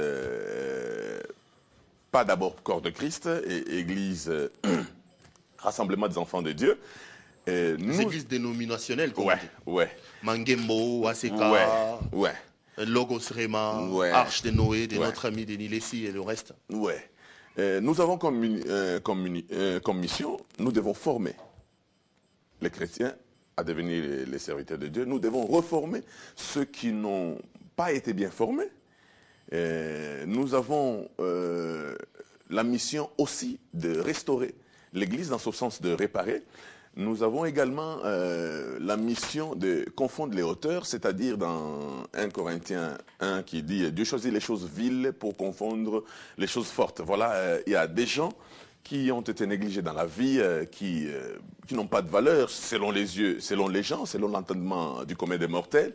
Mais Dieu nous donne la mission de leur apporter l'évangile afin que demain, ceux qui pensaient que ces gens ne peuvent pas être élevés dans la société, qu'ils soient confondus à voir que le Seigneur peut relever quelqu'un de la poussière jusqu'à le faire asseoir avec les grands. C'est-à-dire que vous êtes une sorte de cour suprême de justice où les Non. églises viennent... Non. Ça se passe comment? Quand vous dites que vous ne travaillez pas avec l'église comme corps du Christ, mais vous Non. travaillez avec des églises dénominationnelles, vous proposez vos Nous services, faisons- ils viennent vers vous. Voilà, c'est la question qu'il fallait poser. Nous ne sommes pas une cour suprême pour les églises, c'est-à-dire que nous donnons nos services aux églises. Ok? Mais nous faisons partie de l'église corps de Christ. Voilà. Et on vous paye moyennant quelques... Non, non. Vous avez reçu gratuit, donné gratuit, dit la Bible, malheureusement. Alors, vous avez évoqué une question très très importante, à mon avis, qui a retenu mon attention. Vous dites que dans vos missions, vous relevez ceux qui travaillent pas bien, ceux qui sont faibles, un peu. Parce qu'aujourd'hui, s'il faut quand même parler Non. des hommes de Dieu, il y a à boire et à manger. Vous, ministère Génération Joël, quand vous regardez le travail que les hommes des églises, le pasteur font ici au Congo, vous êtes fiers ou vous tirez quel bilan? Je crois qu'il y a à manger et à boire hein, dans cette affaire. Il y a des gens qui travaillent très bien, mais il y a des gens pour qui il faut un peu d'ajustement, parce que... Il semble que le pourcentage des bons est trop faible par rapport au pourcentage des mauvais. Mais vous utilisez quelle mesure pour... Vous savez, parfois vous demandez à l'église ce qu'elle ne doit pas faire. Ah, et dans ce cours que vous demandez à l'église peut avoir peut-être 2 sur 10, parce que vous lui donnez un travail qui n'est pas le sien. Mais quand vous allez avec l'église dans le travail qui est le sien, il peut produire le meilleur de lui-même. Non mais quand vous voyez à l'église des hommes qui se présentent comme étant des hommes de Dieu, se rentrer dedans à la télévision, c'est dire des choses. Les hommes de Dieu, vous envoyez votre fille dans l'église, soi-disant remplie de l'esprit, votre fille en sort engrossée par un pasteur entre guillemets. C'est quand même des choses qu'on voit couramment et qui n'honorent pas le travail que vous faites. Est-ce que vous êtes fier d'être pasteur aujourd'hui dans ces contextes-là et dans ce pays? Mais Perrault, est-ce qu'on arrache le permis de conduire à tous les conducteurs si un conducteur fait un accident? Non. C'est-à-dire là où il y a le faux, il y a aussi le vrai. Nous ne pouvons pas dire parce qu'une église, une fille a été engrossée dans une église, que toutes les églises deviennent des entités, on engrosse les gens. Non, c'est pas ça. C'est pas ça. C'est-à-dire que là où le faux est là. Et d'ailleurs, le faux vient après le vrai. Parce qu'il y a d'abord le vrai. Et le faux est venu. Mais le problème est que nous qui vous suivons de l'extérieur, nous qui vous regardons, nous avons du mal à comprendre que celui-là est faux et celui-là est vrai. Voilà pourquoi certaines personnes estiment qu'il faut limiter le foisonnement de ces églises qui amènent bruit, qui amènent désordre, les enfants sorciers, qui amènent les enfants dans la rue. Mais Perrault, pourquoi on n'arrête pas les partis politiques? Parce qu'ils ne se multiplient même pas, ils s'émiettent. Il y en a trop. Les partis politiques, il faut les arrêter. Mais on continue à les enregistrer. Il y en a qui n'ont même pas de siège. Mais les partis politiques sont là. Pourquoi on n'arrête pas les bars? Parce qu'il y a des bagarres dans des bars. Les bars nuisent par contre à la société. Pourquoi on n'arrête pas la pollution visuelle dans les télévisions? Parce qu'on voit n'importe quoi dans la musique congolaise. Pourquoi on n'arrête pas? Pourquoi on doit s'acharner sur l'église? Qui, par contre, a montré quand même de bonnes choses dans ce pays. Les églises ont un bon avocat, vous savez.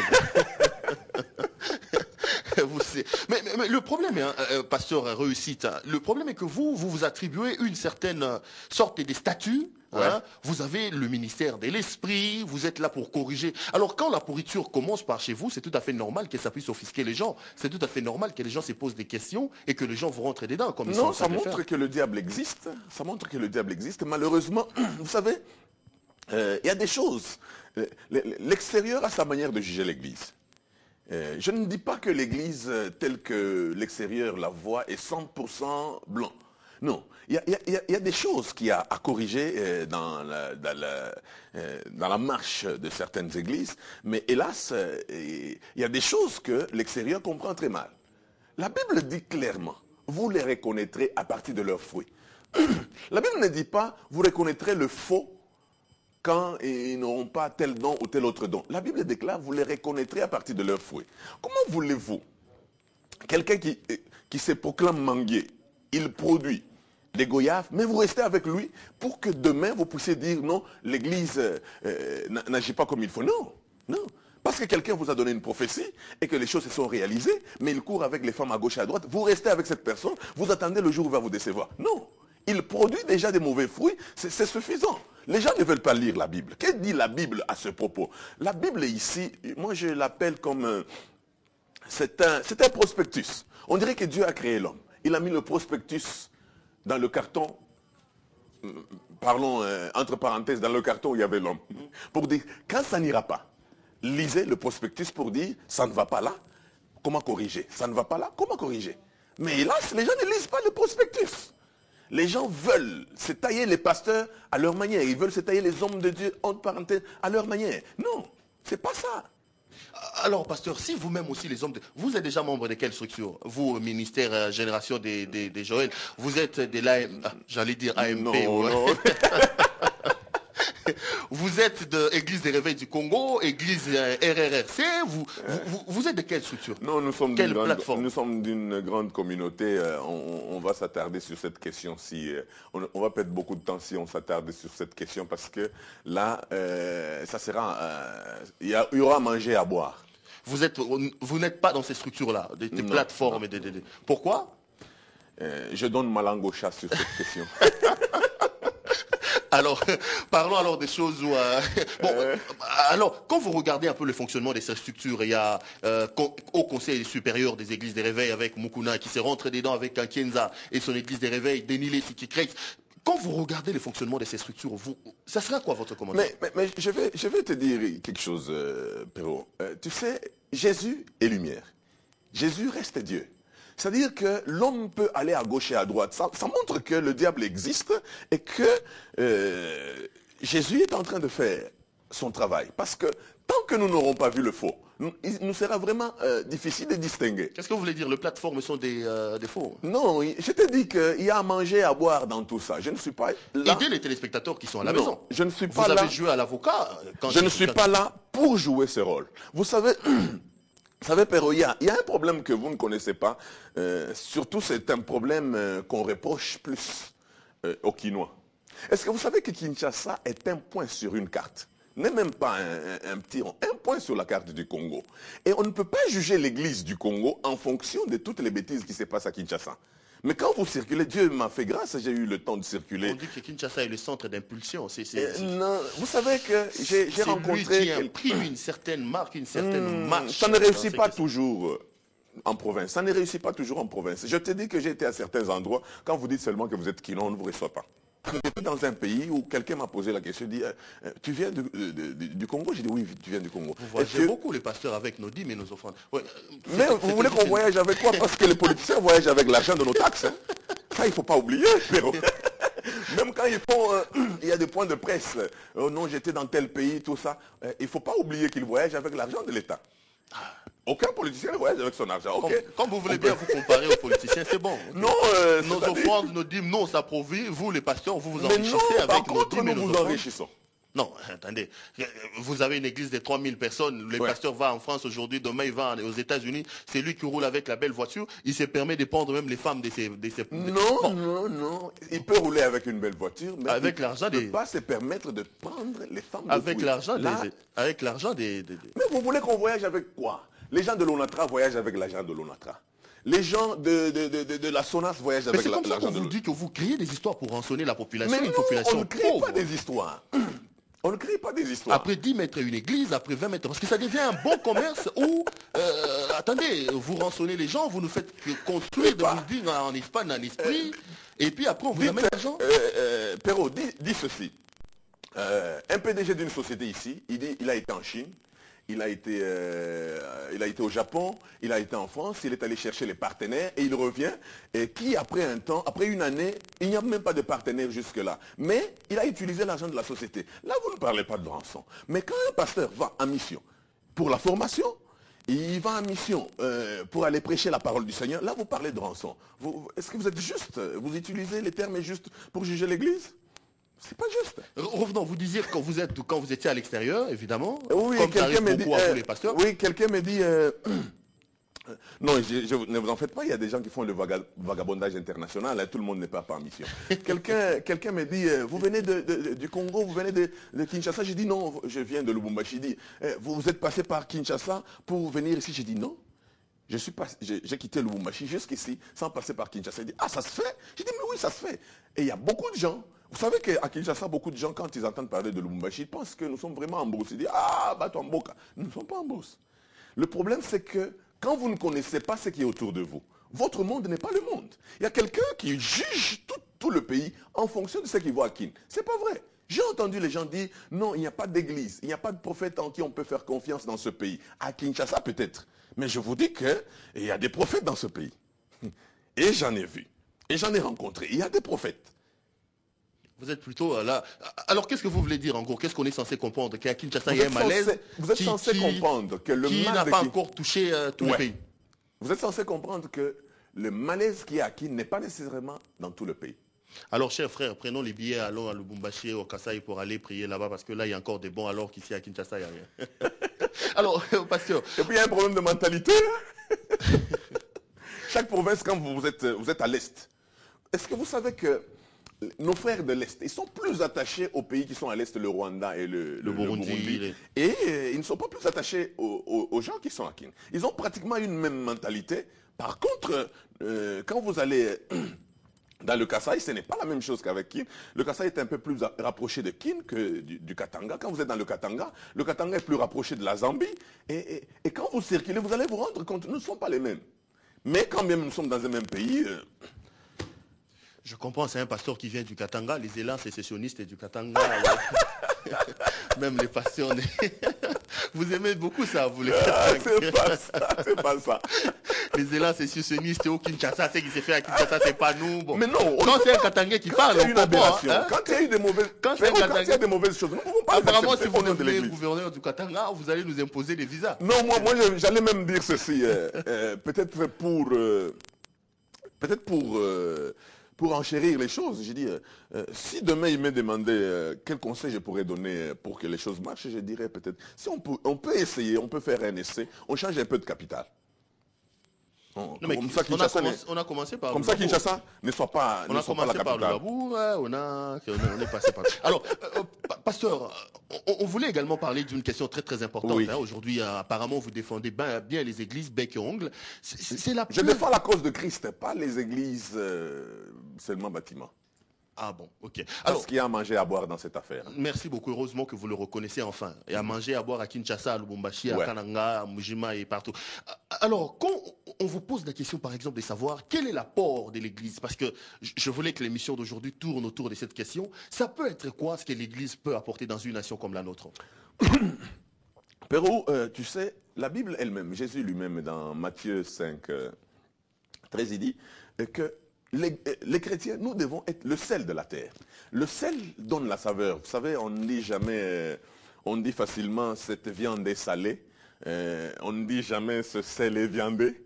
C'est-à-dire que le sel donne de la saveur. L'Église est appelée à donner de la saveur là où il n'y a pas de saveur. Parce que vous ne pouvez pas manger de la nourriture sans saveur. De deux, l'église est une lumière. On ne met pas la lumière sous le boisseau. On met la lumière sur la table de manière à ce que la lumière puisse éclairer toute la maison. C'est ça le rôle que l'église doit savoir jouer. Je voudrais quand même, d'entrée de jeu, te dire quelque chose. Parler seulement de l'église, c'est peut-être réduire la sphère dans laquelle nous sommes en train de travailler. Parlons des sociétés. Parce que quand on regarde l'église, on est en train de juger l'église en fonction du Congo. On verra peut-être que l'église ne fait pas du bon travail. Mais voyez l'église dans toute son l'église dans la société, l'église à l'extérieur du pays. Vous allez vous rendre compte que notre église évolue de cette manière en fonction de la mentalité qu'il y a dans notre pays. Voilà. Donc, vous dédouanez pratiquement l'Église. Ça veut dire que si la mentalité congolaise, la mentalité de notre pays n'est pas vers le progrès, l'Église n'a pas de miracle à faire. Si le Congo est là où il se trouve, vous ne pouvez rien apporter. Donc, vous subissez complètement la mentalité et la culture de notre pays. Non, chaque peuple a une mentalité. Un missionnaire, l'Église est composée de chrétiens qui sont des missionnaires que nous appelons les agents de changement. L'Église doit aider la société à changer. Mais là, il y a des points où l'Église a subi des coups et l'Église a été affectée. Or, elle n'est pas appelée à être affectée, elle est appelée à donner de la saveur. Voilà. Malheureusement, c'est ce qu'on... Alors, qu'est-ce qu'il faut faire? Parce que quand vous regardez en gros, c'est comme ça qu'au départ, je vous disais, si on vous juge peut-être sévèrement, parce que vous prétendez avoir un statut des gens qui peuvent changer le monde alors qu'on ne le voit pas. Qu'est-ce qu'il faut faire concrètement, pasteur, aujourd'hui pour qu'Église luise, pour qu'Église redevienne une vraie saveur et que l'Église donne le temps pour que la nation suive? Il y a des choses par lesquelles nous devons passer. L'Église doit rentrer à la parole du Seigneur. Et à la parole du Seigneur, pas en fonction de la ville là où elle habite. Parce que nous n'aurons pas d'excuses en ce jour-là. Nous ne pourrons pas dire, par exemple, en ce jour-là, nous dirons peut-être, Daniel dira, j'ai vécu dans une société aussi pourrie, comme la vôtre, mais j'ai fait la différence. L'autre dira, j'ai vécu dans une société comme la vôtre, plus que la vôtre, parce qu'en ce temps-là, les hommes prenaient les hommes pour femmes, mais j'ai tenu, et même, en plein Sodome et Gomorrhe, j'avais encore des filles vierges. Donc, vous n'avez pas d'excuses, parce que je ne voudrais pas que nous puissions avoir d'excuses en disant, vous savez, au Congo, il y avait beaucoup de problèmes. Non, nous devons tenir à la parole du Seigneur, quand bien même les temps sont mauvais. Et d'ailleurs, c'est là que nous devons montrer l'exemple. Nous sommes appelés à être le sel de la terre. Ce n'est pas à nous de changer en fonction de la société. C'est-à-dire que quand vous dites pourquoi l'Église devient comme ça, mais moi je vous donne totalement raison parce que vous êtes en train de réclamer en soi la saveur. Vous dites mais la société est sans saveur à cause de vous parce qu'on attendait que vous puissiez donner le meilleur de vous-même. Mais hélas, nous sommes déçus, vous devenez comme des sources au débit capricieuses. Donc il y a des choses qui doivent se passer. Donc, alors là, le problème, c'est lui qui vous envoie, qui n'a pas la force de faire de vous de grands. C'est vous qui recevez les messages, qui êtes incapable de se faire des grands. Le problème, il est où? Pourquoi vous n'arrivez pas à donner ce qu'on attend de vous? Nous sommes en train de donner, nous sommes en train de, sous la grâce de Dieu, sous l'onction du Saint-Esprit, nous sommes en train de chercher. Et c'est le travail auquel nous nous attelons. Nous savons qu'il y a des gens qui sont dans le parcours, qui ont déjà raté le but. Mais il y a un peu plus de confusion. Parce que il y en a, quand ils s'élèvent, ils parlent au nom du Seigneur. Que dit la Bible à propos des prophètes? Il dit, vous les reconnaissez, comment vous reconnaîtrez un prophète? C'est-à-dire, il va annoncer des choses. Et au bout de temps, quand nous nous rendons compte que ces choses ne se réalisent pas, c'est un faux. Mais curieusement, les gens sont toujours derrière ce faux. Et ça, ce n'est pas la faute de Dieu. Ça, ce n'est pas la faute de la parole du Seigneur. Parce que la parole du Seigneur dit, vous le reconnaîtrez à partir de leurs fruits. La Bible déclare, parce que vous ne vous êtes pas soucié de connaître Dieu, Dieu vous a livré à vos sens réprouvés. Si vous ne vous souciez pas de connaître Dieu, vous savez que là, il y a l'obscurité. Vous continuez à suivre l'obscurité. Et ce n'est plus la faute de l'Église, parce que Dieu vous les a livrés publiquement pour que vous arriviez à comprendre que Dieu, c'est l'unité. Regardez une telle division, Dieu c'est la paix. Regardez un tel désordre, Dieu c'est la lumière. Regardez cette obscurité. Mais pourquoi vous continuez à faire confiance en cette obscurité? Voilà le problème. Non, mais là que vous, par exemple, je vous donne ces qualificatifs-là, qui vous reconnaissez parmi les vrais, est-ce qu'il ne faut pas que vous vous retrouvez ensemble, que vous mettez en place une sorte de dynamique, un mécanisme pour influencer d'abord vous les hommes de Dieu. Voilà que lorsqu'on parle des plateformes, vous opposez catégoriquement. C'est peut-être aussi un moyen qu'on s'est dit, on se retrouve, on fait une sorte de table ronde des pasteurs, on discute des choses qui vous intéressent entre vous. Là, peut-être ça peut également être un début de moyen. Oui, ça s'est fait déjà à plusieurs endroits et à plusieurs niveaux parce que... Non, mais vous êtes apparemment opposé farouchement quand je vous ai parlé des RRC, quand je vous ai parlé des Non, AMEC, ce n'est pas la fin. Non, écoutez, je ne voudrais pas donner plus de commentaires sur des choses que je ne connais pas bien. Parce que vous savez, le mobile d'une chose est très important. Un de mes pères spirituels m'a dit, quand quelqu'un commence une église, parce qu'il veut construire une maison, même quand les gens seront remplis du Saint-Esprit, ne perdez pas de vue, il l'a fait pour construire une maison. Et quand il aura construit la maison, il aura atteint l'apogée.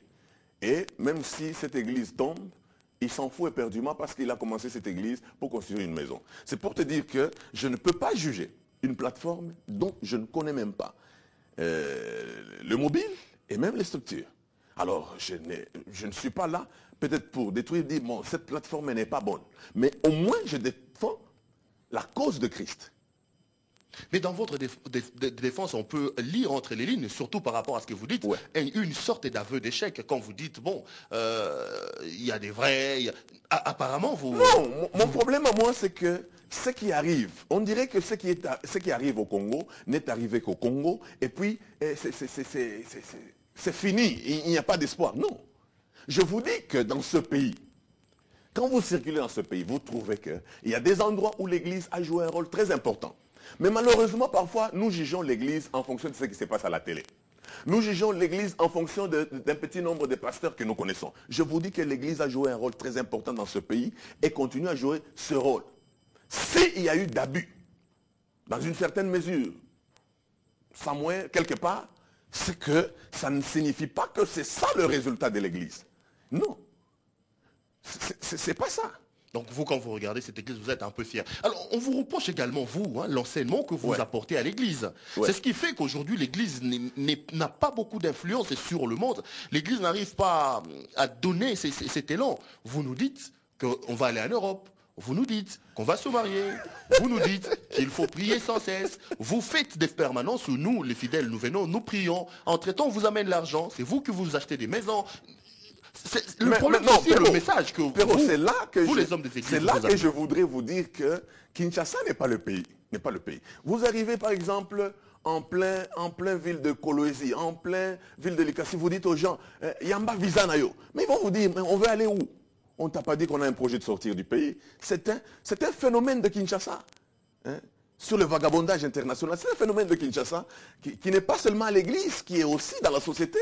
Vous savez, on doit partager la responsabilité. Je vais vous faire comprendre quelque chose. Nous avons vu des théâtres pendant des années dans cette ville où, quand les gens doivent trouver le bonheur, c'est qu'ils étaient négligés. Un jour, ils sont partis en Europe, ils sont revenus avec des combis, ils sont revenus avec des beaux habits, ils ont construit une maison. Ainsi, la jeunesse de Kinshasa a commencé à penser que le bonheur n'était qu'en Europe. Si ces acteurs de théâtre pouvaient jouer que quelqu'un est descendu au Bas-Congo, il a fait les chants et il est revenu et le Seigneur l'a béni. Je crois que la mentalité des Kino changerait. Moi, je vais te faire comprendre quelque chose. Vous avez un problème personnel avec les Kino, apparemment. Non, je crois qu'il faut que vous arriviez à comprendre que Kinshasa n'est pas le pays. Kinshasa n'est pas le pays. Quand vous arrivez en province, vous dites Yamba visa nayo. C'est pas ça.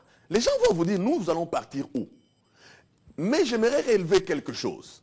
Vous savez, même au sein de l'église, nous sommes en train de corriger certaines choses. Quand vous avez continuellement des témoignages dans ce sens, disons, pour ne pas dire pour que je ne sois pas l'avocat du diable, à l'église, constamment des témoignages comme celui-ci. J'ai prié. La prière que nous avons eue vendredi, mon oncle de la France a téléphoné. Il m'a envoyé de l'argent. Je suis allé à Western, j'ai retiré de l'argent. Mes frères, ce jour-là, quand nous avons fait 3 jours de prière, j'étais à la maison. Tout d'un coup, un oncle est passé. Maintenant, vous savez quel est le message que vous communiquez sans le vouloir? Vous communiquez au peuple de Dieu que quand on prie, on reste bras croisés, on attend un bâton magique et les choses vont arriver. Nous ne sommes pas en train d'encourager la culture du travail.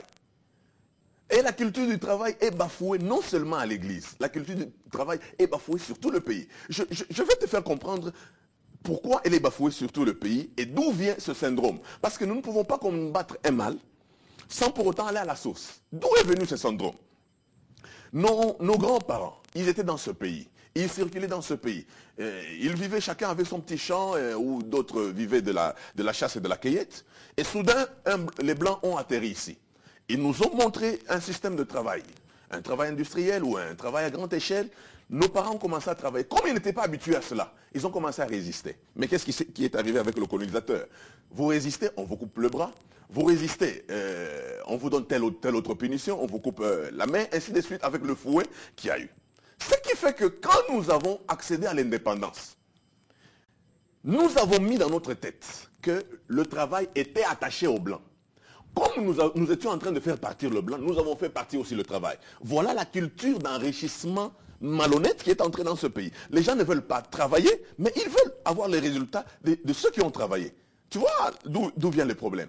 Et cette mauvaise culture a été transplantée même dans la maison de Dieu, même à l'église. Les gens ne veulent pas travailler. Malheureusement. Malheureusement. Les gens ne veulent pas travailler. Vous allez constater, j'ai travaillé dans beaucoup de structures, même à l'extérieur du pays. Vous sentez que le travail aujourd'hui est devenu comme une punition. Ici chez nous. Non, le travail n'est pas une punition. Et d'ailleurs, j'en profite pour le dire même à l'église. Qui est en train de suivre, et à tout le commun de mortels qui me suit à cet instant, je vais vous faire comprendre une chose. Le travail n'est pas une malédiction. Le travail a été institué par Dieu dans le jardin d'Éden. Et il a été institué avant la chute de l'homme. C'est-à-dire que dire que le travail est une malédiction, mais non, ça c'est une aberration. Nous devons travailler. Et c'est quand je parle de travail, je ne parle pas de travail de 8 heures au travail. Je parle de travail, 8 heures de travail.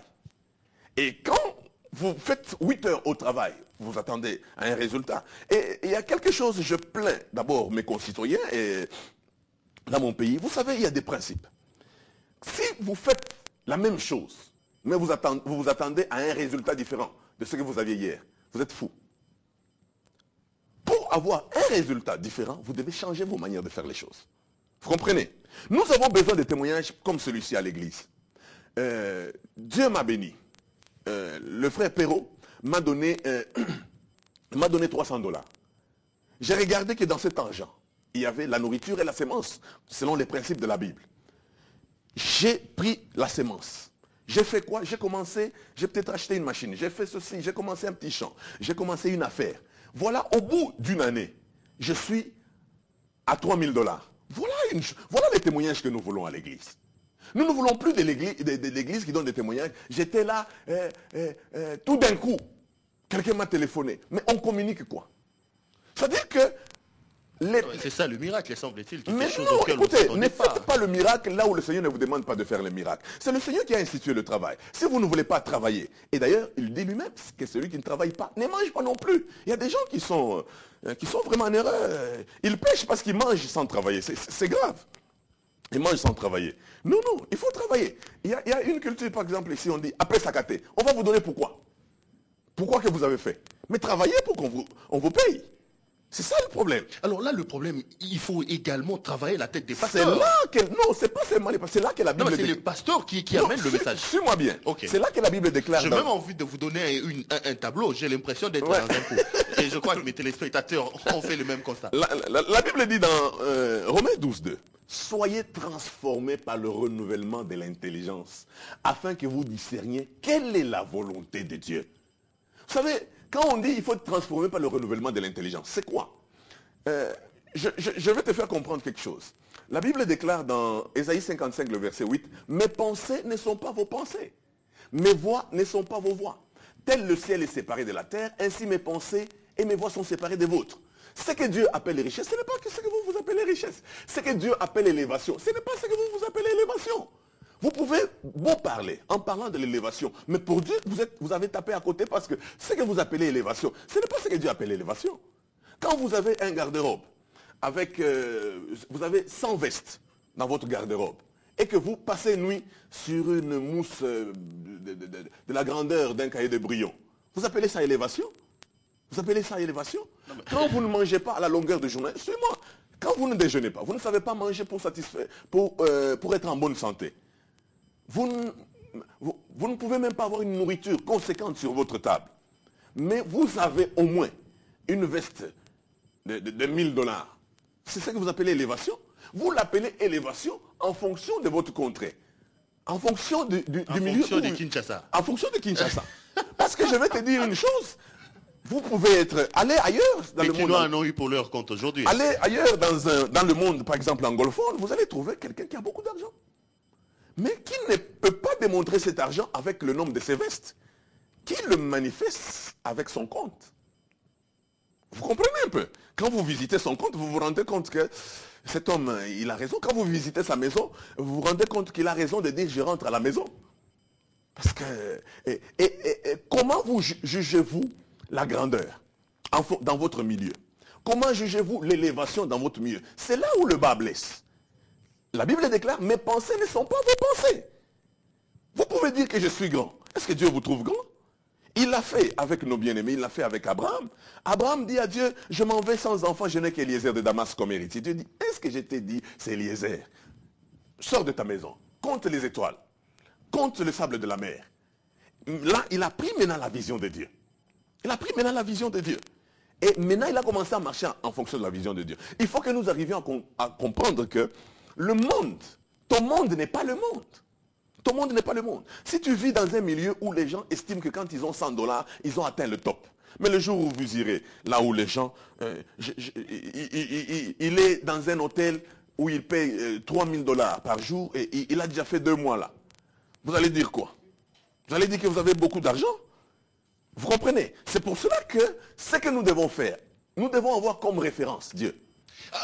Alors, pasteur, si on doit avoir comme référence ces dieux, apparemment, vous qui prétendez avoir ces dieux-là, vous n'avez pas ce genre de réflexion parce que ce que vous dites, on a du mal à le retrouver. Parce que la réflexion, c'est moi qui te la donne maintenant. Comment je n'ai pas cette réflexion? C'est moi qui te la donne. Quand je dis vous, je mets ensemble. Pourquoi tu nous mets ensemble? Toi, tu ne veux pas être dans l'ensemble des journalistes. Quand on dit les journalistes font ça, les journalistes vous disent non, moi je suis Perrault. Tu refuses d'être dans les journalistes. Est-ce que vous pensez que vous-même, seul tel que vous êtes, vous pouvez changer les choses? Je ne suis pas seul. Pendant ce temps, nous sommes comme à une époque où un prophète a dit, je suis resté seul. Mais Dieu dit, je me suis réservé.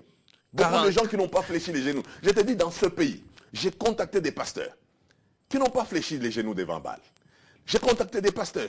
Je connais beaucoup d'hommes de Dieu qui marchent dans l'honnêteté, dans la sainteté, qui ne prennent pas les femmes des gens, qui n'escroquent pas les gens, qui ne troublent pas les gens avec les fausses prophéties. J'en connais, ils sont nombreux. Je ne suis pas le seul. Les faux aussi, il y en a nombreux. On attend l'arrivée et la gloire de ces gens-là pour changer un peu les choses, malheureusement.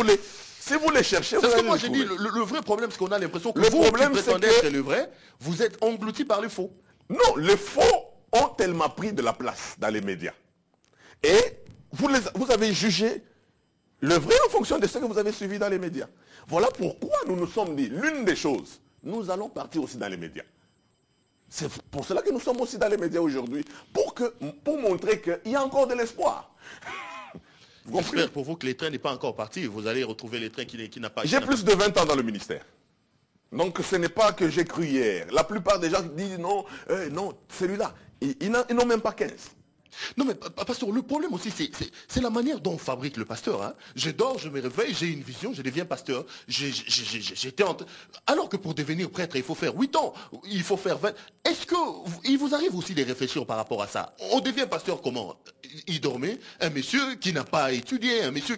Non, ça devient une histoire facile. Voilà, je voulais te prendre maintenant au mot. Qu'est-ce que tu appelles étudier? Aller à l'école. C'est-à-dire quelle école? Vous voulez également dire qu'il n'y a pas de bonnes écoles ici comme... Quand je parle français là, tu sous-entends que j'ai été à l'école. Je voudrais maintenant en arriver. Non mais c'est ce que moi j'ai dit. Le problème quand j'ai dit, hein, vous qui prétendez être les vrais, peut-être que les téléspectateurs vont vous qualifier des vrais, le pourcentage est un peu pas trop élevé par rapport au faux. C'est-à-dire que le mécanisme de fabrication des pasteurs pose également problème. Non, pas le mécanisme de fabrication des pasteurs. Je ne peux pas entrer dans l'appel de quelqu'un. Quand quelqu'un me dit, Dieu m'a dit, que vais-je lui dire? Mais je veux voir dans son parcours, Dieu doit se manifester dans son parcours pour que je me rende compte que c'est Dieu qui l'a appelé. Toi, tu dis que c'est le Seigneur qui t'a appelé. Tu terrorises les gens, tu troubles les gens, tu escroques les gens, tu engrosses les... Mais comment je veux croire que c'est Dieu qui t'a appelé? Parce que la Bible dit, celui qui vous a appelé, soyez saints comme celui qui vous a appelé. Si vous n'êtes pas saint, je comprends seulement que vous n'avez pas été appelé par le Verset qui dit Seigneur. ne jugez pas mes serviteurs, que pour Non, tous ceux qui sont en Christ, il y a pour des écoutez, condamnations. Ces gens Ils là-bas trouvent toujours. ne sont même pas des pasteurs. Quand on dit ne touchez pas à mes ouins, un homme comme ça, il faut le toucher, ce n'est pas un ouin. Parce que ce qu'il produit là, ce n'est pas un produit de ouin. Vous comprenez? Il y a des choses que moi je n'arrive pas à comprendre. Quand un pasteur, comme je disais quelque part, quand quelqu'un te dit, Perrault, dans 2 mois, si tu donnes $1000, ça devient comme aux enchères. Tu donnes $1000. Dans 2 mois, Dieu va te donner $16 000. À supposer que cela est vrai, vous avez donné les 2000. Mais dans 2 mois, Perrault, si on ne vous donne pas, vous n'avez pas les 16 000, vous êtes en droit d'aller récupérer vos 2000. C'est un mensonge. Parce que ce sont les enchères que vous avez fait. C'est comme de la loterie. Non, mais on dirait que le Seigneur a fait sa part. C'est que moi, Mais non, si tu mais veux, non, mais non, la tu m'as prophétie, dit- quand elle tarde, il tu faut m'as dit l'attendre. dans 2 mois. 2 mois. C'est comme vous avez dit, 2 mois de Dieu, c'est peut-être 2 mois différents Non, des il hommes. ne faut pas, Vous trouvez toujours des faut choses. pas jouer avec les, il faut pas jouer avec les mots. Il faut pas jouer avec les mots. Non, Je les crois que- spécialistes des jeux des mots, ce sont les pasteurs, hein, c'est vous. Non, écoutez, moi je dirais peut-être que ce sont les politiciens. C'est vous. C'est vous. C'est vous les pasteurs. Vous savez justifier vos faiblesses, vous savez Non, trouver non, les mots. Mais non, j'aimerais que tu arrives à comprendre quelque chose. Ça, c'est ce que j'ai dit au peuple de Dieu qui nous suivent de partout. Ils n'ont pas besoin de désespérer. Parce que le vrai existe. Et si ils veulent le vrai, ils vont le trouver. Parce que celui qui cherche, il trouve. Mais comment voulez-vous suivre? Moi, je plains certaines personnes. Comment voulez-vous être derrière des gens qui, déjà, d'entrée de jeu, ils ont échoué sur le terrain. Mais vous êtes derrière. Vous voulez aller où? Vous voulez aller où? Un véhicule dont les freins ont lâché. Mais vous êtes toujours accroché à ce véhicule. Vous allez mourir de la mort du véhicule. Parce que c'est le véhicule qui est en train de partir dans le fleuve. Mais vous restez accroché à ce véhicule. Vous irez où? C'est-à-dire que Dieu a donné la part, non seulement au pasteur, il a donné aussi la part aux fidèles. C'est-à-dire que vous savez voir ce qui appartient à Dieu en fonction de ce qui se passe. Quand vous avez ce que vous appelez pasteur, c'est celui qui engrosse, c'est celui qui escroque, c'est celui qui fait ceci, c'est celui qui fait cela. Mais Dieu peut vous parler aussi à vous. Pourquoi vous ne voulez pas que Dieu vous parle à vous? Vous attendez seulement que quelqu'un vienne vous dire arrêtez de travailler, tout ça. Mais non, vous êtes enfant de Dieu. Si vous priez, si vous croyez au Seigneur, vous êtes conduit par l'Esprit de Dieu, vous êtes enfant de Dieu. Vous êtes enfant de Dieu, Dieu peut vous parler aussi à vous. Comment sur des décisions, sur des points clés de votre vie, vous devez laisser une autre personne venir donner le dernier mot. Mais vous êtes fou. Vous êtes fou. On ne peut pas. Il ne faut pas jouer à la victime. Non, mais le Vous problème, c'est pouvez que jouer à la avez victime alors que cultivé- vous êtes bourreau. Vous avez travaillé, le pasteur, hein, ont travaillé, ils ont... Certains pasteurs ont travaillé. La culture de la Héros. peur, hein, la culture de la peur. C'est l'homme de Dieu, il ne faut pas les contredire. Mais je te dis, ces gens il ne faut sont... pas s'opposer à l'homme Non, de... ces gens sont des mercenaires. Comment toi, tu as été à l'université? Tu peux croire dans ces choses comme ça. C'est pour ça que je t'ai dit, tu as fait quelles études? Non, mais parce que vous... Tu as lu ou tu es instruit? Mais parce que il semble que vous, désormais, la science oppose à la foi. Hein, Non, quand ce quelqu'un n'est a la pas- foi... ce n'est pas toujours ça. C'est ce qu'on... Mais nous amenons nos enfants à l'hôpital. Nous ne sommes pas contre la science. Quand nous prions, on se rend compte qu'ils ne sont pas guéris, on peut les amener à l'hôpital. Je ne peux pas, dès que mon fils s'est fracturé, je dis, vous l'amenez à l'église? Non, amenez à l'hôpital. Alors là, on me fait signe comptant petit à petit vers la fin de cette émission. Madame, monsieur, c'est comme j'ai dit, j'ai vraiment envie de vous prendre un tableau, de vous donner un morceau d'écran pour que vous enseigniez les gens qui nous suivent à la maison. Ils ont certainement fait les mêmes constats que moi. Alors, pasteur Réussite, on commence vraiment à attendre vers la fin de cette émission. Ça sera l'avant-dernière question. En gros, pasteur, en 2 mots, qu'est-ce qu'il faut faire pour que les pasteurs redeviennent le vrai sel de la terre? Ce qu'il faut faire, je vais faire un appel aux pasteurs qui ont commencé avec le Seigneur, qui sont en train de terminer avec la chair, de revenir à la maison parce qu'ils se sont égarés.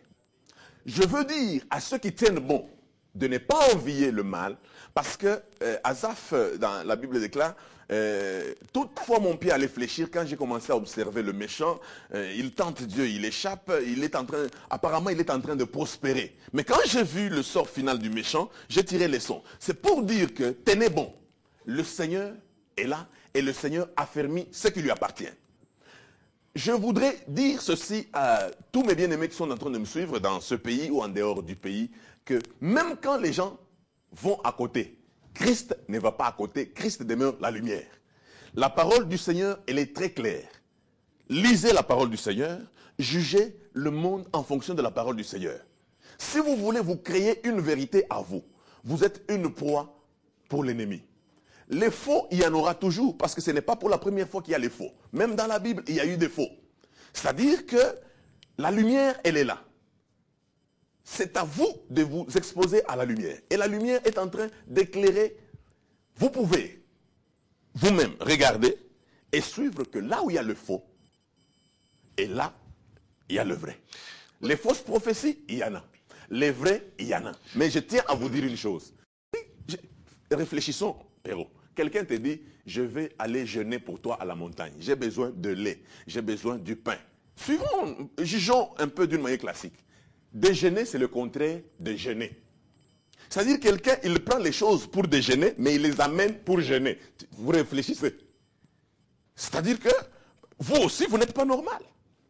Vous n'êtes pas normal. Quelqu'un, la Bible déclare, nous avons reçu gratuitement, nous donnons gratuitement. Quand quelqu'un vous donne une prophétie, ça s'arrête là. Il ne doit pas dire, non, maintenant faites l'offrande. C'est un mercenaire. Le mercenaire travaille pour son ventre.